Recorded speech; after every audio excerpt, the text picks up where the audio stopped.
Xenion Academy's first years think today is just a normal class until Professor Jairo rolls out a rare mana measuring device with a crystal orb and says the whole point is to find out if a monster is hiding among them. Argon goes first, and the orb shows quality 4 and quantity 17 already above last year's average. Then Furion steps up and hits quality 6 and quantity 20, making the room gasp. But the sleepy kid Damien wakes up, touches the orb, and shatters everyone's pride with quality 9 and a crazy quantity of 67. Now all eyes swing to Asta. He tries to stay low quietly, but the system flashes 10, then spits an error because the threshold is crossed. Asta forces a rerun and fakes a harmless 3 for quality and 15 for quantity. Well, there's a reason why our MC is hiding his real powers. Not too long ago, Asta, who is a troubleshooter mage for the House Declan, and in his bid to do so, steals a tome. He is tracked down by assassins, but he takes them all out, leaving the last dude so he can torture and get information out of him. Asta holds the hunter down with his magic power, asking him how to use the important tome, but the dude reveals that he doesn't know. Asta starts to realize that Declan himself doesn't know the worth of the tome because if he did, he wouldn't bury it in some rusty basement. However, they still chased him down for it even though Declan himself doesn't seem to know how to use the tome. The hunter suggests that Asta hand over the tome so he can help him beg for mercy with the head of the house. Asta refuses the offer and lets the hunter know that he is going to end him. Suddenly, a portal opens behind him and he feels a terrifying and overwhelming aura emerge from the portal. The aura turns out to be coming from a cool-looking dude holding a cane. Apparently, he is Farron Declan, who is the head of the House Declan. Farron tells Asta that he would like the tome back, and after that, they can have a quick chat. Asta is overwhelmed by the power standing in front of him. He has been a troubleshooter for over 10 years, and half of those years he spent with the Declan house, but this is the first time he will be setting his eyes on the head of the house. House Declan is the top magical family of the Eastern continent, and there are rumors that the head of the house is the strongest mage in its history. Asta can sense how dangerous Farron is, but he decides to play it cool. Asta asks Farron if he is interested in taking someone else's loot, which is a shameless act. Farron laughs when he hears this, but Asta is nervous because he knows what it means for the head of the house himself to be present. Asta is forced to admit to himself that Farron has the most overwhelming aura he has ever seen. Farron lets Asta know that he can easily kill him and take the tome from him, but he wants them to have a chat. Farron tells Asta that he would like him to come back to work for House Declan. He promises him that he would forget all of his sins if he comes back and hands over the tome too. Farron admits that Asta has remarkable talent, and he doesn't want it to go to waste. Farron is impressed with the fact that Asta is from the gray zone, but he has managed to master really effective techniques. Farron sweet-talks his offer, telling Asta that he can really soar high if he allows House Declan to help him. After telling him everything he can gain from coming back to the house, Farron ends it with the most important one, which is returning the tome. Just then, Asta tells Farron that he has agreed to his terms, and Farron heaves a sigh of relief. However, Asta lets Farron know that he has a condition. Just then, Asta demands the most ruthless thing. He tells Farron to hand over the seat of the house to him and he might consider returning the tome. To show how ruthless he is, Asta finishes off the dude he has been holding hostage. This pisses Farron off, and he lets Asta know that he might die because of the path he has chosen. Asta knows that Farron is not wrong, but he still lunges ahead to attack Farron just because he wants to measure the difference in their strength. Farron easily blocks Asta's blue attack with his red shield. Farron then realizes that he needs to teach Asta a lesson for him to realize that they are not on the same level. Standing cool while also aura farming, Farron unleashes a powerful magic blast that sends Asta backwards. Asta almost gets burned by the attack, but he luckily escapes. It finally dawns on him what sort of power the head of the house holds. He can't find a single opening to attack him, and the moment Farron notices that he is lost in thought, he hits him with another attack. Farron then tells him that there is no need to measure their strengths because he is way higher than him. Asta soon finds himself facing a powerful magical attack that he can't evade. He gets smashed, but Farron holds back, and he lets Asta know this. He tells Asta that he is not ready to kill him, but just wants to talk. Asta then asks him what will happen if he finally agrees to return to House Declan. Farron replies that he won't believe him. Asta is glad that Farron knows this, and since they are both clear on things, Asta cooks up another magic attack. Asta tells Farron that he is done being a messenger and dog to anyone. Asta puts his all into the magic attack and is burned bright like lightning. He leaps toward Farron and unleashes the attack while telling Farron that he is not ready to back into the kennel. Even Asta's greatest magic attack fails to penetrate Farron's defense, and Farron finally prepares to show him what power really looks like. Before Asta knows it, he gets hit with a powerful magic attack that sends him thinking about his past. By the time he opens his eyes, Farron is standing on top of him, looking down on him. Farron asks him if he has finally seen what true power looks like. Asta admits that Farron is quite strong, and since Farron wants them to talk, Asta asks him if he is ready to allow him to become a troubleshooter again. Farron then tells Asta that he wants him to be more than a troubleshooter. Apparently, he wants him to be the head of the Bongshin family. Asta is shocked when he hears the offer being presented to him by Farron. Since House Declan is powerful enough to even challenge for the throne, Asta figures out that they want him as the head of the Bongshin family so he can swear fealty to them as one of their vassal houses. Asta finally figures out what Farron's real goal is. He reaches into his storage space and brings out the tome. Farron smiles when he sees this, and he tells Asta that he actually wants him and the tome. Farron is glad that Asta is finally making the right choice, but just as he is about to collect the tome, Asta sets it on fire, leaving Farron shocked. Farron is forced to ask him what he is doing, and Asta tells him that he never had any intentions of giving it to him. Farron assures Asta that he is going to die a very horrible death. Asta then reveals that he didn't become a troubleshooter because of money. Apparently, Asta is pissed that one of his teammates got devoured by Declan's young master using forbidden magic. After the incident happened, Declan covered it up. Farron is shocked to hear this, and he figures out that Asta is coming after them because of revenge. Asta clears the air, saying he only wanted justice for his dead teammates. Asta also tells Farron that he considered his recent streak an act of retirement. Asta then reveals that these are his last words. After he is done speaking, Farron sets him on fire, telling Asta to burn and regret his choices. However, Asta screams at Farron while he burns, telling him that he has nothing to regret. Asta was ready to throw it all away as long as he didn't go back to work for House Declan. As the flames consume him, Asta considers it freedom, and he swears that if he ever gets the chance to be reborn, he will get his revenge properly. Suddenly, Asta feels something strange, as if time had stopped. Asta is totally confused, but for some reason the tome is still active in his hands. Asta sees magic circles appearing all over his body, and this is the last thing he sees before passing out. When Asta opens his eyes, he finds himself in a trashy area, where he is a beggar. He looks around, and it starts to dawn on him that he has somehow returned to the past. He has gone back to when he was a kid in the gray zone. Asta makes his way to a lake where he looks at his reflection to confirm that he is really the one, but a younger version of himself. The fire mark on his chest is still, even though he went back in time. He has no idea how he returned to the past, but he is sure that the tome magic was involved somehow. He also figures out that the tome must really be important for the head of the house to have chased him down for it. However, there is not much information about the tome, so he really doesn't know. Since he has returned to the past and been given another chance, Asta believes that it is time for him to succeed in what he wanted to accomplish. He thinks about his mission and objective, which was also his comrade's mission and objective. Asta and his comrade once had a conversation about why they are in the lower class. His comrade lets him know that their lives would have been so much better if they were educated.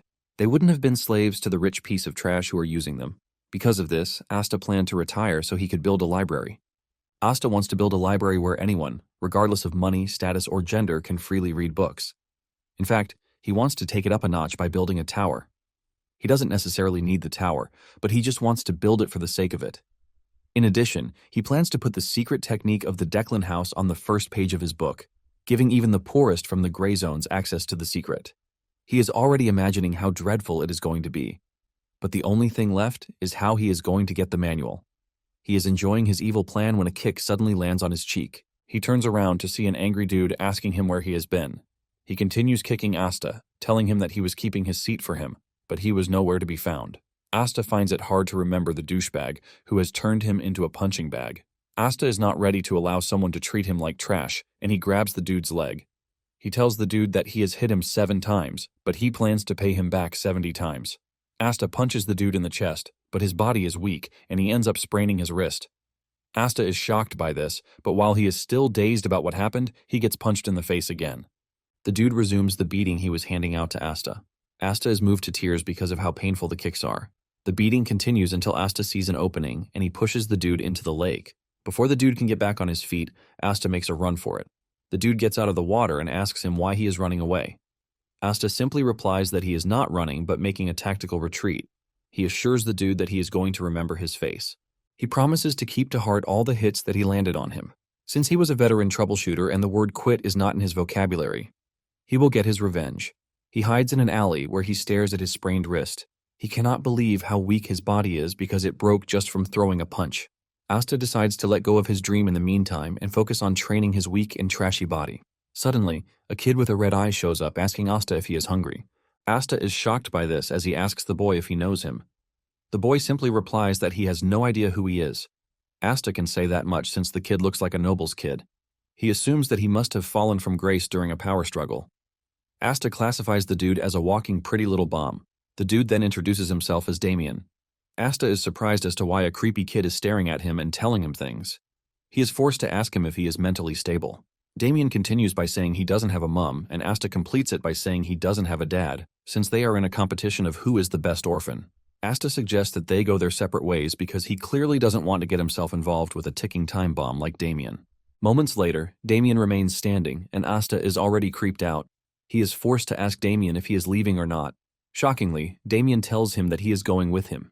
Something in Asta's head tells him to smack the kid. Maybe this will help him return to his senses. However, he simply tells Damien to get away from him. Just then, Damien touches his head because of the injury on it. Damien assures him that he can heal him. With a creepy smile on his face, he casts a glowing magic circle that starts to emit healing particles. Asta initially thinks it is a magic touch, but he soon figures out that he is wrong. What he is looking at is not magic touch, but the light of healing. It is a secret technique of House Blandor. Apparently, House Blandor fell because of House Declan. Asta cannot believe that he has just gotten himself involved with something quite dangerous. Asta starts to wonder why a Blandor kid is inside the gray zone. He figures out that at the current time, the Blandor family should still be strong. While lost in his thoughts, Asta calls Damien by his name and he excitedly answers, revealing his other eye, which is green in color. Basically, he has two different eye colors. Seeing the kid's eyes, Asta remembers something very important that he had forgotten. The kid with odd eyes was the one who later grew up as the monster of Blandor. He was the mad butcher who won't even die when you try to kill him. After Damien is done healing Asta, he crouches to the ground to count ants like a regular kid, leaving Asta totally confused. Before the regression, when he was still a troubleshooter, he and his comrades got orders from the Declan family to head to the Blandor family. Apparently, the Blandor family needed help because there was a monster at their estate. When Asta and his comrades were heading there, they believed the monster would be an ogre or something close to that. However, they arrived at the estate to find a gruesome scene. It was Damien tearing people apart like it was nothing. Damien was casting healing magic endlessly, laughing as he fought like a madman. This was where he got the name, the Monster of Blandor, the Butcher, who will not die even when you try to kill him. Asta decides to forget about what he remembered and focus on the present. He wonders why a direct descendant of the Blandor family is right in front of him. He is basically the only heir to the house, which makes it weird that he is in the gray zone. Just then, Damien brings up a weird suggestion. He tells Asta that they should eat. Damien says his mother told him that he needs to eat to stay healthy, and he attributes Asta's weakness to the fact that he is not eating. Asta has no choice but to admit that the kid is actually right about what he said. Asta then asks him if he has any money with him. Damien says yes, and he brings out a pouch full of gold coins. Asta's face lights up in excitement when he sees this, and he immediately declares that he and Damien are friends. Damien is shocked by the sudden friendship, but Asta manages to play his way around the kid. He then tells him that friends usually share what they have. Damien falls for his tricks and agrees with him. Asta suggests that they get something to eat, and Damien agrees. After they are done eating, they retire to a shelter. Asta's belly is filled with food, which has never happened before. Damien reveals his surprise that there is a house above where they eat. He had been sleeping outside, and he suddenly mentioned that he didn't have a dad either. Asta corrects him, telling him that he has a dad, but Damien refuses to agree. Asta then asks Damien if he has a mom, but Damien says he doesn't. Basically, he believes that none of them exists since they are not anywhere near him. Asta finally understands the situation, and he tries to get a grip on it. Asta asks Damien how long he has been alone. Damien then reveals that after he ran away from his family, he has slept 10 times. Asta wonders if Damien is being chased. Since he claims that he has slept 10 times, Asta believes that he has been away for 10 days. Just then, Damien mentions that he took naps too. Sometimes he takes naps twice a day. However, the total of the naps he has taken is 10. With this in mind, Asta comes to the conclusion that he has been away from his family for at least 3 to 4 days. Damien acts like a regular kid, and Asta figures out that madmen were innocent at some point. Since Damien is all by himself, Asta decides to act as his nanny and probably form a connection with the Blandor family. He knows this will definitely help him when he wants to face off against the Declan family later in the future. However, Asta is still stuck on the dude who hit him 57 times. Before he lies down to sleep, Asta tells Damien not to disturb him because he has something he needs to do. Damien immediately figures out that Asta wants to practice his breathing. Apparently, in Asta's past life, he laid his magic foundation on something basic, which was why he decided to sneak into noble houses to steal spells. He nearly died in these instances, but he was able to acquire several spells like the hardened body spells used by knights. He also got his hands on several others, but it was when he was about to be killed that he finally encountered true power. However, this time around, he aims to be stronger. The spell he wants to learn is Declan's foundational art, the Heavenly Origin Technique. This is a foundation-based art that allows for the accommodation of all attributes of mana. He once memorized it because of research, but he is glad that he can finally use it. It is called the Breathing Technique, and the moment he activates it, he feels a strong wave of power surging through him as if he is being burned by lava. Even though the pain is much, Asta is determined to endure it. He suddenly sees impurities being burned out of his body. It turns out that the technique is exclusive to high-level nobles, and it forces mana through to burn away the impurities in the circuits. Asta immerses himself in the process, and he soon finds himself submerged in a mana pool. When he finally wakes up from the painful process, Damien has gone to sleep. He is shocked to see that there are no impurities left in his circuit. In addition to this, his mana has been completely purified, greater than that of his past life. However, he knows that even with this, it still remains an impossibility for him to defeat Declan. Nonetheless, his chances have increased. Asta motivates himself with the fact that he is a troubleshooter who never gives up. Later on, Asta helps Damien change his hair color to brown, and he also changes his clothes to help keep his identity. To top it all off, he gives him a cap to wear. Damien then asks Asta what their next plan is, and Asta replies that they are stepping out to cause chaos. Momentarily, Asta finds the dude who hit him 57 times. The moment the dude spots him, he asks him where he has been, but before he can even get the chance to talk more trash to Asta, he gets punched in the guts. The punch sends a wave of agony through his entire body system, causing him to immediately pass out. Asta is proud of himself that he managed to get the right place. However, Asta is not done with him yet because he plans to hit him 123 times. The rest of the house soon found out about the commotion, and they stepped out to see that their youngest was the cause of the entire thing. Deep down, Asta is already imagining the wild things he wants to do to them. Asta lets off his anger, and he starts beating up the dudes. He pours mana into his fist to make his punches much more painful. Damien stands behind to watch Asta unleash his fury, and he is enjoying every bit of it. Damien makes things worse for the bunch as he starts to heal them so that they can receive more punishment from Asta. The first person he heals is the dude Asta has a beef with. The dude thinks Damien is doing him a favor until Asta grabs him, reminding him of the number of hits he plans to deal to him.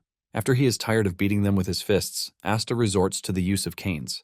He flogs the main dude so hard that his butt starts to ooze off severe heat, but he is still not done with him. He calls on Damien to heal him so he can repeat the process again. To the victim, he is not seeing kids but a bunch of devilish maniacs who are after his precious life. When Asta had had his fill throughout the entire day, he finally decided to stop. To add icing to the cake, he thanks his victims for their help. He has used them as his punching bags, and he feels very fulfilled.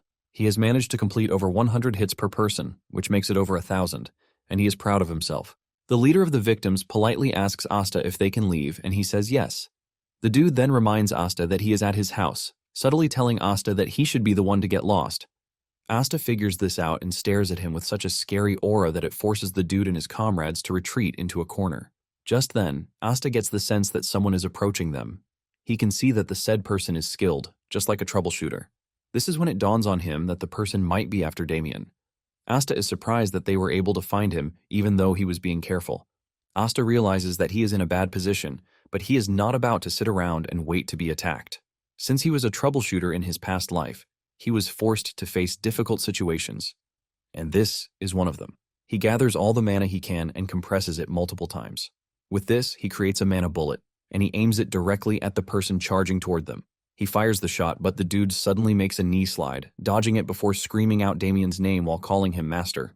The dude slides over to Damien, and it turns out that Damien knows who he is. Apparently, he is a butler to the family, and his name is Alfredo.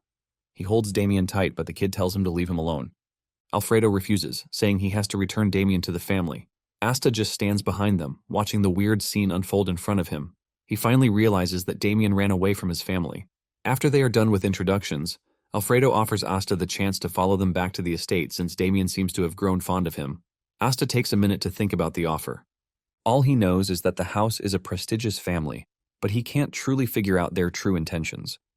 Nonetheless, he had intentions of forming a connection before, and since the family's territory is on the way to the city, he finds it very convenient. The Xenion Academy is also close to the area, and since the Academy's library is top-notch, Asta plans to check it out in preparation to build his own library. After thinking it through, Asta accepts the offer. Momentarily, they arrive at the family's estate. Asta steps out of the carriage with the realization that it is his first official visit to the estate. Since it is late already, Alfredo suggests that they get some rest. He tells the maid, Lancey, to take care of the kids. Lancey stares at Damien with very cold eyes, and Damien already figures out that he is done for. Later that night, Alfredo heads to the chambers of the matron, Gamo. Alfredo tells the woman that Damien was in the gray zone and that he just brought him back. Gamo is an impulsive woman, and she unleashes an attack spell out of rage before learning that her son is perfectly fine. She heaves a sigh of relief, and Alfredo does the same. He obviously knew that it would have been a death sentence for anyone to have hurt Damien. Apparently, Gamo was once called the Blood Witch, and her fury is practically unstoppable. Gamo then commends Alfredo for his hard work.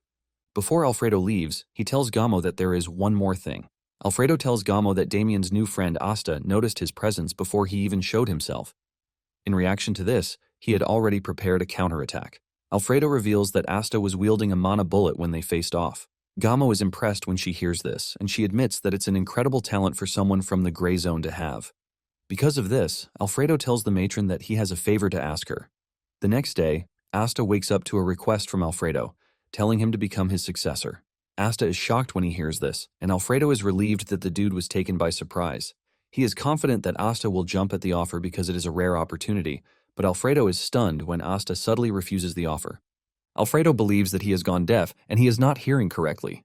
Even Damien is shocked to see that Asta rejected the offer. Asta admits that the offer is a big one, but he lets Alfredo know that he prefers the way things are. Alfredo immediately figures out that Asta was born in the gray zone, and he learned magic through natural talent, which is why he is so full of himself. Alfredo then tries to crush Asta's confidence by trying to tell him that the world is very vast and he knows nothing of the dangers that are in the world. Alfredo compares Asta to a goblin in a large canyon, but Asta corrects him, saying he feels more like a wyvern. Alfredo is shocked to hear this, and he decides to show Asta what he means. Alfredo then takes Asta to the butler training house, where the trainees are having their session. Alfredo is proud to show Asta such a grand spectacle. He tells Asta that the kids are all his age, and they have been recognized as the talent of House Blandor. Asta stares at the kids and admits that they have undergone precise training that doesn't make them seem like kids. However, he is still not impressed with what he is seeing. Asta tells Alfredo that he can feel their aura, and Alfredo is glad to hear this. He then asks him again if he is ready to accept his proposal because he will get to shine like the kids in front of him. However, Asta refuses the offer again, telling Alfredo that he hates the light. Just then, one of the kids, Winster, raises his hand. Winster tells Alfredo that he has a suggestion. Winster believes that Asta is talentless, which is why he rejected Alfredo's offer.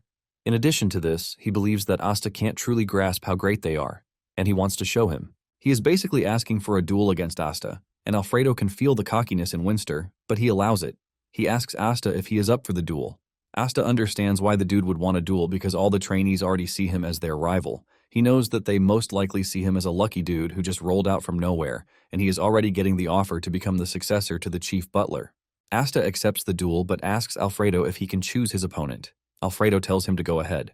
Asta then points to Winster, but he doesn't stop there as he points to 4 other trainees.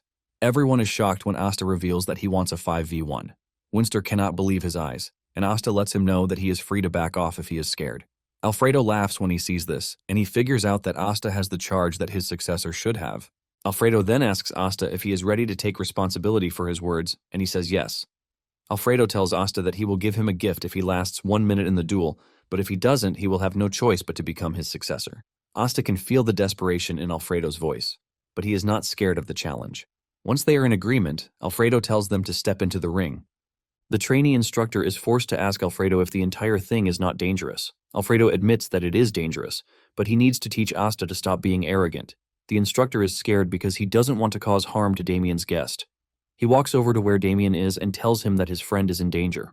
The instructor wants Damien to stop the duel, but to his surprise, Damien is hyped up for the fight. He even wants to join in, but Lancey tells him that Gamo will scold him if he gets involved. Alfredo then tells the instructor to start the match and stop wasting time. The instructor comes to the conclusion that he has no choice since he has tried his best to stop the duel. Lancey notices the instructor's mood and she leaves the room. Before leaving, she tells Damien not to get involved. Damien smiles, assuring the lady that he won't. The instructor walks up to the kids to explain the rules. He tells them that it is going to be a free-for-all match. He tells them that the duel will only end when one side surrenders. However, he lets them know that he can stop the duel anytime he wants. Winster stares at Asta with so much dislike as he prepares to crush him and expose him as a fraud. Just then, the instructor starts the match, and Asta doesn't waste time before landing a mana-imbued punch in Winster's guts. This sends him back in pain as he coughs up liquid. Before Winster knows it, Asta has taken down the rest of the trainees. They are all rolling on the ground in severe pain, but Winster is the only one still standing. Asta stares at him like a villain, and he tells him that he is prepared to give him some of the best experiences he can. Asta says this while rolling mana bullets in his hands. He tells Winster that the first lesson he has for him is to never underestimate the little guy. Winster is already crapping his pants when he realizes that Asta is casually wielding mana bullets. Winster knows what it means to conjure a mana bullet. Asta continues with his lesson, and he tells him that the second one is to stop judging people easily. Asta says this while hitting Winster and his comrades with mana bullets. They all scream in pain as the bullets cause them intense pain. And for the third lesson, Asta tells Winster that the world is vast and bitter. Asta moves closer to Winster and finishes him off with a punch. Asta smiles at the trainees while telling them that he is personally going to teach them the lessons he just mentioned. Winster screams in pain, calling Asta a lunatic. He tells him that he is not using magic against them, but Asta argues that it is magic. Asta continues his lesson by kicking Winster in the head, while telling him that he is using physical magic. Everyone in the room is stunned as Asta beats up the trainees like they are nothing. He drags them around like they are his personal puppets. Alfredo is left speechless by the magic bullet he just witnessed from Asta. He wonders just how many times the magic was compressed. Because of how powerful the bullets are, Alfredo figures out that they were compressed at least 4 or 5 times. This is when it dawns on him that if he had been hit by the mana bullets back then, it might have caused him serious damage. He figures out that Asta has complete control over his innate mana, and in addition to this, he is pretty good at beating people up. At the back, Damien is busy healing them up so that Asta can have more fun dealing with them. Suddenly, Lancy enters the room with Gamo. She immediately summons Alfredo, and when the instructor realizes that the matron is present, he heaves a sigh of relief that they are finally saved. Gamo asks Alfredo what is going on, and he confesses that he was simply running a test. Gamo cannot believe that Alfredo considers what she is staring at a test. Asta is basically trashing the trainees while Damien provides support from behind. Gamo then orders Alfredo to gather the trainees and tell them to withdraw. In addition, she tells Damien and Asta to head to their rooms. Just then, she walks up to the instructor and tells him that he is fired, shocking the dude. Later that night, Gamo tells Alfredo that he went too far, even though his intentions were pure. Alfredo admits his mistake and lets Gamo know that he is willing to accept his punishment. Gamo then asks Alfredo if Asta got help from Damien during the duel, and he says no. Alfredo says Asta is just so good at hitting people. Alfredo then continues by telling Gamo that Asta used the magic bullet again. However, he compressed it multiple times to increase the power. When Gamo hears this, she realizes that Asta has good control over his mana. Gamo might not have seen it, but she got there to see Asta beating up 5 trainees at once like it was nothing. Gamo also realizes that handling a magic bullet is difficult even for a high-level mage. Gamo then asks Alfredo about the successor proposal, but he lets the matron know that Asta rejected it without thinking twice. Gamo realizes that she needs to make a reevaluation of the kid. She tells Alfredo to bring Asta to her. Momentarily, Asta meets with Gamo, but Damien is also in the room munching on cookies like a regular spoiled brat. Before Gamo starts saying anything, she puts a box on the table for Asta. Asta is surprised to see this, and Gamo reminds him that Alfredo promised him a gift. Asta is even more surprised that the gift is being prepared by Gamo. She tells him to open the box, and when he does, he is shocked to see that it contains a high-grade item.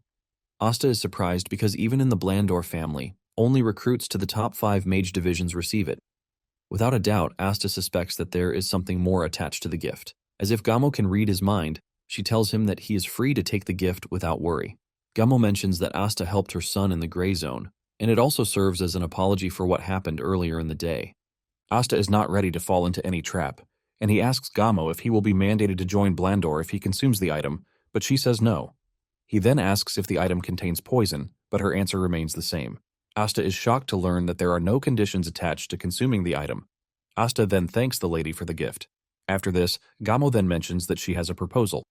The moment Asta hears this, he realizes that he was right. Gamo reveals her plan to arrange admission for Asta at the academy so he can attend with Damien.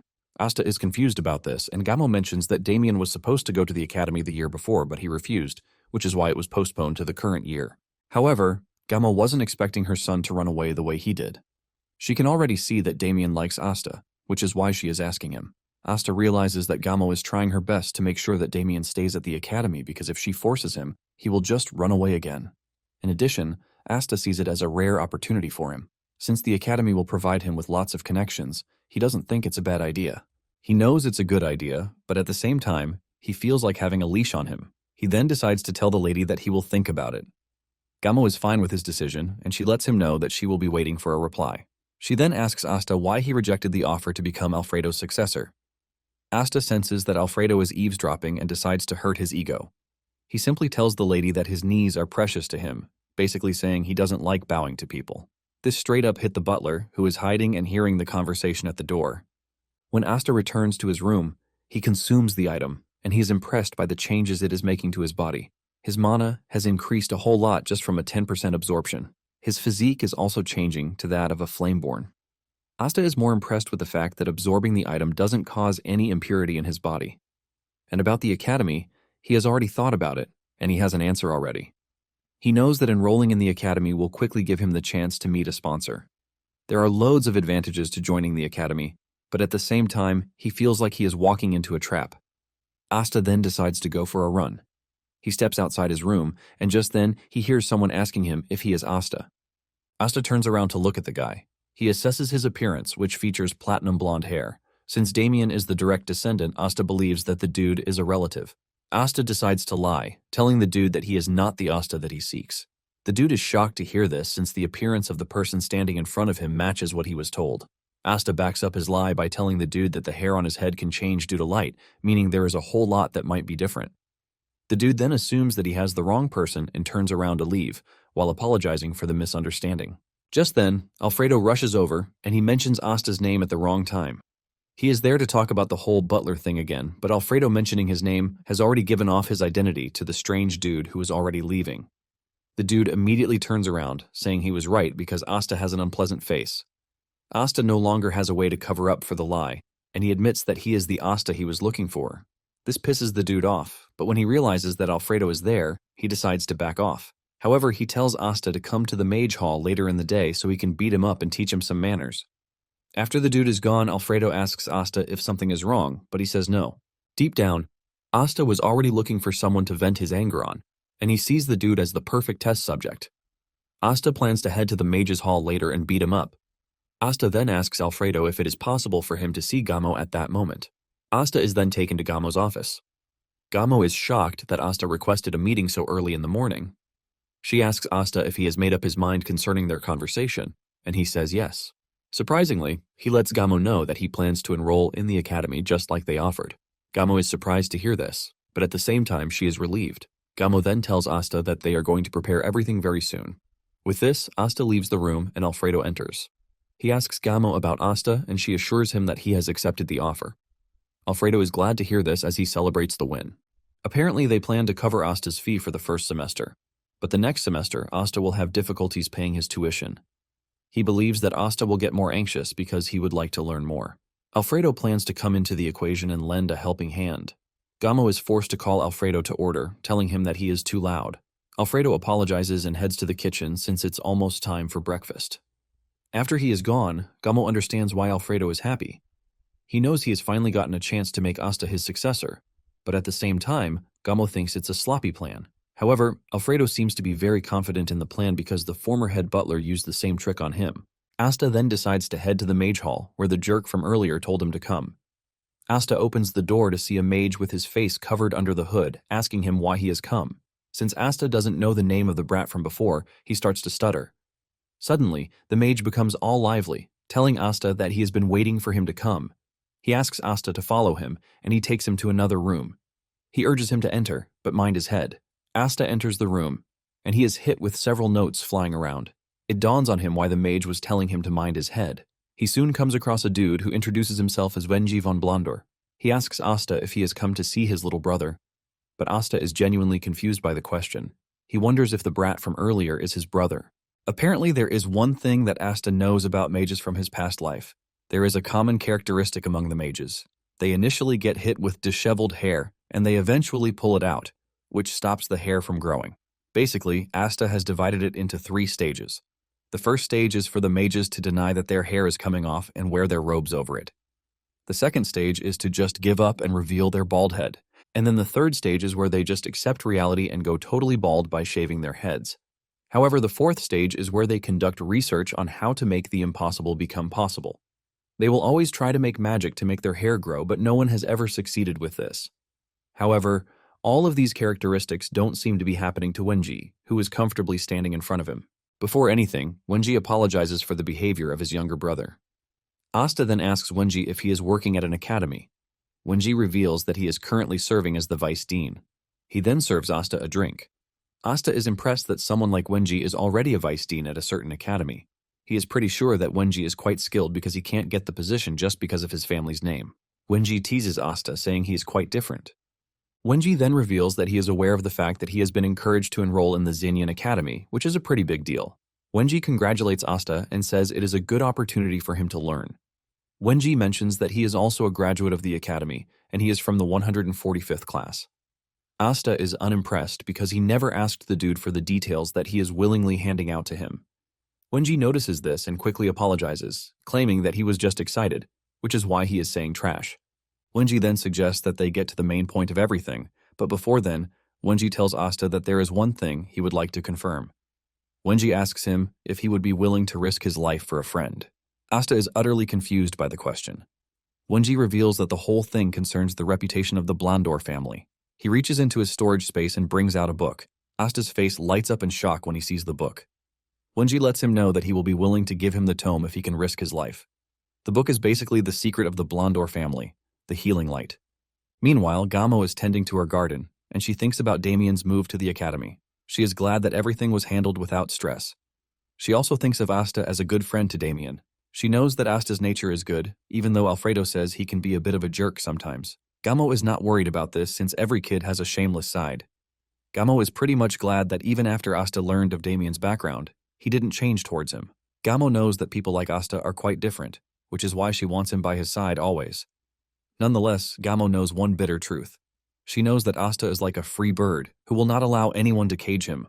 However, she plans to think of the many ways that she can keep Asta close. Because of her son Damien, she wants to do everything in her power to keep Asta close. Back in the Mage Hall, Asta wonders why Wenji is offering him the secret technique of the family. He tries to assess the situation to see if it is a trap. On the other hand, Wenji is also trying to read Asta's emotions, but he can't because he is not letting off any. He compares him to someone who is under a mask, who can't know his true identity. Wenji then tells Asta to think his answer through before giving it, and not to be blinded by the reward in front of him. Asta then tells Wenji that he will give him his answer. Asta basically tells Wenji that if his request is something he can do, he will do it, and if not, he doesn't have to. Wenji then tells Asta that just by hearing his proposal, his life might be at risk. In addition, if he hears the proposal and refuses, Wenji says he might just have to kill him. With no fear in his voice or expression, Asta tells Wenji that he is free to kill him since they are destined to live once. Although this is Asta's second chance at life. After hearing this, Wenji unleashes his scary aura to intimidate Asta, but he remains unshaken. When Wenji realizes that the dude doesn't scare easily, he smiles, telling Asta that he passed the test. He lets Asta know that he needs someone he can trust, but it can't be from inside his family. Wenji says a bunch of gibberish before revealing his true intentions. He lets Asta know that his situation is not a power struggle within the family. He says the family is very close, but it seems that he is under close surveillance by the Declan family. Asta is surprised to hear this, and he asks Wenji why the Declan family is surveilling him. Since Asta has already said he doesn't care if he dies, Wenji reveals his true dilemma. It turns out that he is researching the Declan family's origins magic, and he might have come across a breakthrough. Apparently, he was able to obtain the Declan family's heavenly origins magic, which is exclusive to them. Asta hears this, and he immediately becomes very concerned. He realizes that he is sitting in front of a dead man, more or less. He then asks Wenji if he is researching to destroy it. This is when Wenji reveals that he actually found a way to improve the Declan family secret art and turn it into perfection itself. Asta hears this and immediately concludes that he is sitting in front of an extremely crazy person who has no regard for his life. Wenji claims that he couldn't resist the urge to carry out the research, which is why he did. Asta sees Wenji as a complete lunatic, but at the same time, he realizes that the timing matches perfectly. In his past life, when Declan wiped out the Blandor family, Wenji was busy carrying out his research on the new 10,000 circle. This was why Declan didn't mind attacking the Blandor family just to wipe them out, because he saw the possibility of what the 10,000 circle could do. It starts to dawn on him that Declan might have adopted the power, which was why he was insanely strong. Wenji then asks Asta if he is available to help since he is willing to take his research up a notch. Asta then asks Wenji why he came to him for the mission. Wenji reveals that he wasn't able to report the research to his family since he feels like there is a mole somewhere, but he can't seem to find them. Asta then says it might be a secretary, but Wenji disagrees with him, telling him that the problem is probably related to the acquisition route. Wenji then reveals that the moment he realized that he had been found out, he took some steps. Asta then asks him why he wouldn't just side with Declan, since it seems like the better option, and they are definitely going to welcome him. Wenji lets Asta know that he has his personal reason for not going to them. Since Asta is not tied to the Blandor family, Wenji sees him as the perfect person to help him out. Wenji then reveals that it is a joint research project, but he currently can't make progress. Wenji assures Asta that he is going to reward him properly. Wenji wants him to deliver the thesis to Professor Parun of Xenion Academy. As a reward, he's going to give him the Healing Light spell. Asta senses an opportunity and decides to take it. He tells Wenji that he has a better deal for them. Asta says he would like to take the Healing Light spell as compensation, and also the 1,000 circle once Wenji has completed it. Asta is riding on the double or nothing boat. When Wenji hears this, he admits that Asta is truly a shameless jerk. Since the mission is critical, Wenji has no choice but to say yes. He assures Asta that he will give him the spell once he completes it. However, Wenji lets Asta know that he has one condition too. He would like Asta to help him out before he completes the entire thing, and Asta assures him that he has no problem doing that. While collecting the thesis from Wenji, Asta teases him that he doesn't know how to read, but he switches it up, letting Wenji know that he is only messing with him. Asta then asks Wenji if Professor Parun is someone he can trust. Wenji reveals that he and Parun were schoolmates from the academy, and they have always been rivals. They always try to best each other in everything, but the rivalry ended when Wenji returned to the family. Asta cannot believe that he is going to meet another lunatic like Wenji in the academy. When Asta gets to his room, he receives a bunch of books from Wenji. He also adds a letter to it. In the letter, he lets Asta know the order in which he will study the books to properly help him cultivate his knowledge. Without wasting time, Asta starts to organize the books, and he admits that Wenji is a genius. Asta then starts to write down his list of book sponsors, and on top of the list is Wenji. Asta plans to put the Healing Light book in the tower when he finally builds. This will give everyone the chance to read it, but he knows that he has to discuss this with Damien later on. He plans to use the friend's privilege to get Damien to do it. Asta is already proud of what he wants to build as he aims to get people to learn magic. He considers his meeting with Wenji a very crucial one. On the other hand, Wenji is also glad that he met Asta as he seems like a useful person, whom he has gained interest in. In addition to this, he is impressed with the fact that Asta was not scared of death. It was only a threat, but the fact that Asta showed no sign of fear made him more interested in him. Wenji can clearly see that Asta's eyes were those of someone who doesn't fear death. Wenji is glad that he found someone useful and not the usual pigs he has been working with. Wenji can also sense that Asta is hiding a lot of things, but he considers this a good thing. He basically sees Asta as someone who shares the same dream as him. Soon afterward, Asta prepares himself for the academy. He packs his things and puts on the academy uniform. Lancey comes to his room to pick him. She tells him that he will have to go through a simple document registration when he arrives at the academy. Lancey then reveals that he and Damien will be exempted from the entrance examination. Lancey compliments his fit and lets him know that it suits him well. Asta acts like a true gentleman and thanks the lady for the compliment. Asta thinks about the exemption that he and Damien got and realizes that it is a thing for the prestigious families. It is referred to as special admission, and Asta is glad that he got it too. Asta arrives at the carriage to see Damien and his mother waiting for him. The lady tells the boys to stay safe at the academy, and Asta acknowledges this. Gamo also lets Asta know that she is praying for him to achieve the results that he desires. Asta smiles, thanking the woman for this. Deep down, Asta is aiming to achieve his results without doubt, since the academy provides a load of opportunities, and Asta is looking to grab everything. He is also looking forward to meeting his beloved classmates. On their way to the academy, Asta checks out the light spellbook that Wenji gave him. He is impressed by the interpretations of the book because he made it simple. Apparently, each noble has a way of interpreting the techniques, but compared to the other versions, Asta believes that Wenji's interpretation works with Declan's celestial principle. Momentarily, they arrive at the academy. Asta stays by the window to look at the popular Xenion Academy. Lancey then tells them that they have reached the end of the carriage service. According to the teachings of the founding principle, during admission, regardless of status, all students must walk on foot. Lancey lets them know that they have finally reached where they are going to separate, and she wishes the kids a good time at the academy.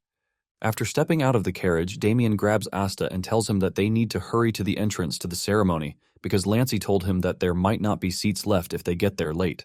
Asta is shocked to hear this since the entrance ceremony is not some village theater with first-come, first-served seats. Just then, it dawned on him that it was Lancey who said it. He easily figures out that Lancey said it as a bait to make sure that Damien doesn't drag his feet. Asta then decides to play along, even if it is just for once. They soon arrive at the hall where the ceremony is taking place, and Damien is blown away by the number of people there. Even though half of the hall is empty, Damien still believes Lancey's words that they wouldn't have gotten seats if they had come late. Asta cannot believe that Damien is still dumb enough not to know that he was being tricked. Asta then brings out their seat reservations to check where they are supposed to sit. Damien points to a place in the hall and suggests that they sit there, and Asta is left confused. He can't seem to wrap his head around the fact that Damien is excited to be in the academy when he was the one running away before. Suddenly, Damien runs into another student, a tall, giant dude named Exter. The dude looks down on Damien like he is some sort of bug. Asta then helps his friend up, asking him if he is fine. Damien assures Asta that he is fine and blames the entire thing on the fact that he wasn't watching where he was going. Damien and Asta are about to leave when Exter stops them. It turns out that Damien had smeared saliva on his clothes. Asta is still trying to figure out the entire thing when Damien rushes over to the dude to help him clean the saliva while adding more saliva to it. This makes Exter even angrier, and he throws a punch at Damien's face. However, Asta manages to block the punch before it can reach Damien. Asta tells the dude to stop with his tantrum before he makes a mistake. Exter angrily asks Asta who he is, and Damien replies that Asta is his friend. Asta agrees with this, and it finally dawns on Exter why Asta helped Damien out. However, Exter tells Asta that he is about to regret his decision. Asta already knows where the entire thing is going, but he doesn't mind. He figures out that Exter is willing to settle the fight with his fists, not words. This soon catches the attention of the other students in the hall. Apparently, Exter is the direct descendant of the Dolampi family. The students who are watching are already making bets on who will win the fight. Most of them believe that Exter will come out victorious in the fight. On the other hand, another student wants them to stop the trio from fighting each other before things get really worse. He believes that they can't fight properly with the entire room crowded, but another student immediately creates a barrier around the trio so that they can fight to their heart's content. Most of the students start cheering for Exter, telling him that they are rooting for him to win. Meanwhile, there is a creepy student in the distance who is not involved in the fight, but he is smiling as if he knows what is about to happen. Once they are in the barrier, Exter introduces himself and demands that Asta do the same. Asta simply replies that he was not born of nobility like Exter. He wants Exter to think of him as a random guy who is just passing through. Exter then tells Asta that he will allow him to take the first strike since he is a mage. Asta laughs when he hears this, and he teases Exter. This is enough to force Exter to come charging at him like a maniac. Asta then reminds the dude that he is about to fight two people. Asta dodges the guy's punch before delivering a painful hit to his face to send him backward. Exter cannot believe that he just got punched by an academy student because of the weight that came with the punch. He starts to wonder if Asta is truly a magician. Suddenly, Exter realizes that Damien has cast a healing spell on him. He wonders why Damien is doing this, but doesn't know that he is about to suffer the most brutal thing in his entire life. He is lost in his thoughts when Asta reaches him and sends another punch to his gut. Before Exter knows it, several blows are landing on his body. He finally figures out what the two are doing. One of them beats him up while the other heals him. He is forced to admit that he has found himself going up against some crazy dudes. Exter suddenly realizes that he might actually be scared. However, the other students who are watching start to cheer him up. They tell him not to hold back since he is the hope of warriors. With the motivations coming in, Exter finally pulls himself together. He unleashes his fury as he calls Asta a mere magician. He angrily swings his arm, but Asta dodges the first swing. Asta commends him for trying, but Exter angrily screams at Asta not to underestimate him. Without holding back, Exter swings his right arm, catching Asta. Asta is thrown backwards while the students scream in joy because Exter is finally in the fight. However, Exter doesn't seem proud of himself. He knows that he landed the hit on Asta, but the impact feels very light. Asta manages to rotate his body acrobatically to land on his feet. Exter is stunned to see this, but he puts aside his shock and rushes toward Asta again. Asta turns around to see that Damien is still casting healing magic on Exter. With this, he knows it is going to be hard to finish him off, so he has to take him out with just a single hit. To do this, Asta taps into a technique that he and his comrades developed in his past life. From the collision of magical particles, Asta can extract energy. The technique uses magic, but it doesn't fall under the magic or even martial arts category. It is a purely technical application of magical properties. Once Asta is done cooking his move, he allows Exter to get very close to him before hitting him with it. This leaves a massive shockwave that almost blinds the spectators and even destroys the barrier. Everyone is left questioning what they just witnessed from Asta. Suddenly, Exter crashes to the ground and passes out. This leaves everyone in shock as they cannot believe that the mighty Exter just fell to one single punch. Asta raises his hand like a proper warrior just so he can aura farm, and the rest of the students start to cheer him on. They start to wonder if Asta is truly a magician because of the way he handled the fight. Damien is also excited that they won the fight, and Asta pats him on the head. The dude from earlier, who is watching from a distance, smiles as he stares at Asta. Just then, one of the teachers arrives on the scene to try and calm the situation. He cannot believe that the students are already fighting on their very first day at the school. He starts asking who the perpetrators are, but the students enjoyed the fight and no one is ready to snitch. On the other hand, Asta is already planning their escape from the vicinity. But Damien ruins everything with his psychopathic behavior. He screams to get the teacher's attention and tell him that he and Asta were the ones who caused trouble. Asta closes his eyes in disappointment and frustration as the teacher walks up to them. Meanwhile, the giant Exter is out cold on the floor. The two boys are then called to the teacher's office where they are scolded for fighting. However, the teacher lets it slide since Damien confessed to the fight without stress. In addition, Exter didn't suffer too much injury after examining him. After this, the two head back to the hall and are lucky that the ceremony hasn't started yet. As they walk through the hall, everyone stares at them because of their latest stunt. They can't believe that Asta was able to defeat a martial artist, even though he looks frail. While Asta is maintaining his aura, Damien is waving at the students, like he was a proper celebrity. Asta cannot believe that he has managed to draw unwanted attention to himself, and he just wishes Damien would stop waving his hands like a damn moron. After searching through the hall, they finally locate their seats.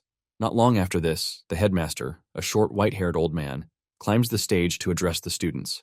Minutes later, the headmaster is still addressing them without any sign of weakness coming from him, and this leaves Asta impressed. Damien, on the other hand, is sleeping and even drooling all over the place. Asta is forced to pull the guy up before he floods everywhere with his saliva.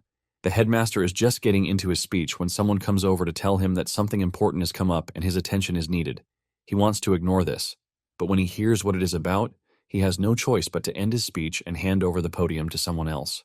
Just then, a bright-haired lady steps up to the podium to speak, and her scream sends shivers down everyone's spine. Even Damien, who was deep asleep, woke up from the woman's thunderous voice. The lady introduces herself as Jaira, and she lets them know that she will be the one to continue from where the headmaster stopped. Jaira suggests that they begin with the freshman oath, and the first person she calls forward is the representative of the magic division, Dalia de Denai. Some students are shocked when they hear this name because they didn't expect the Denai family to take the entrance exam. Some believe that her skills are not good enough, which is why she is forced to do so, while some defend her, saying there is no way her skills are lacking because her family would not have allowed her to take the exam. Asta, on the other hand, knows who Dahlia really is. Apparently, the Denai family is the second most renowned house after the Declan family.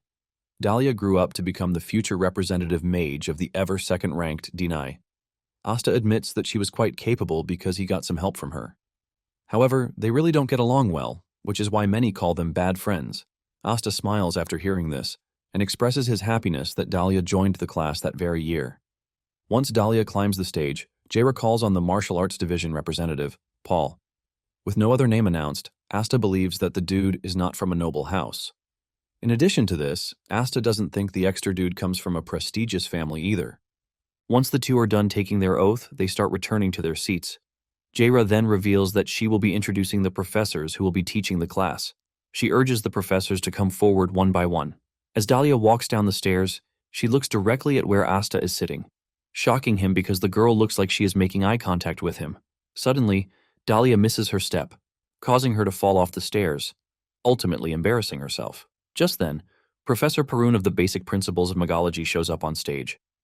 Asta realizes that he is quite different from Wenji, but he decides to wait a bit longer before he makes his conclusion.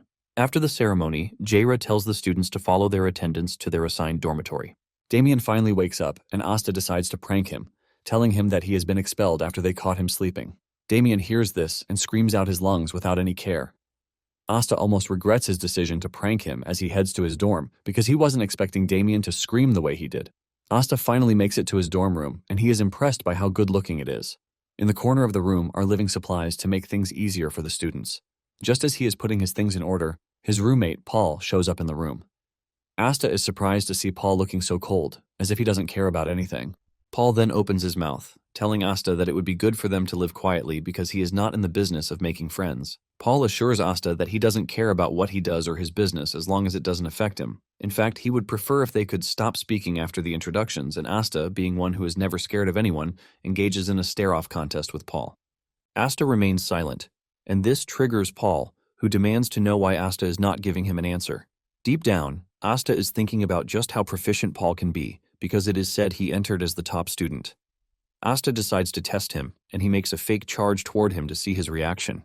Paul reaches for his sword immediately, and Asta notices that his stance is pretty good. In addition, his sword placement also shows that he knows what he is doing. Just then, Asta hears Damien's voice calling him from outside. Asta smiles like he didn't just do anything, and he tells Paul that he is free to do whatever he wants. Since they are both minding each other's business, Asta teases Paul, saying he might start singing past midnight. After riling Paul up and leaving him confused, Asta steps out of the room. Asta meets with Damien, who excitedly asks him who his roommate is. Asta replies that he doesn't know, shocking Damien. Damien decides not to push this further and suggests that they tour the academy, since there is a lot for them to see. Damien wants them to check out everything on the very first day. Apparently the academy is vast, which is why the students are advised to get used to the layout so that they don't get lost during their stay in the academy. Even though it sounds stressful, Asta is up for it since there is something on his mind too. Asta wants to know just how many troubleshooters are in the academy. With this, the two start parading the academy. They soon find a lake, and Damien expresses his disbelief just as always. Asta figures out that Lancey was stuck with Damien because he was always acting like a freaking baby. Tired of hearing him complain, Asta tells Damien to tell his family to make him a lake, since their estate lacks one. Asta explains that all it takes is digging the ground and pouring in water. Damien is intrigued by the idea, and he excitedly reveals that he would tell his family to make the lake even bigger than the one he is currently staring at. Thinking of what name to give the lake, he comes up with blood, sweat, and tears. They soon find a cool-looking statue, and Asta tells Damien to inform his family to make one for him too.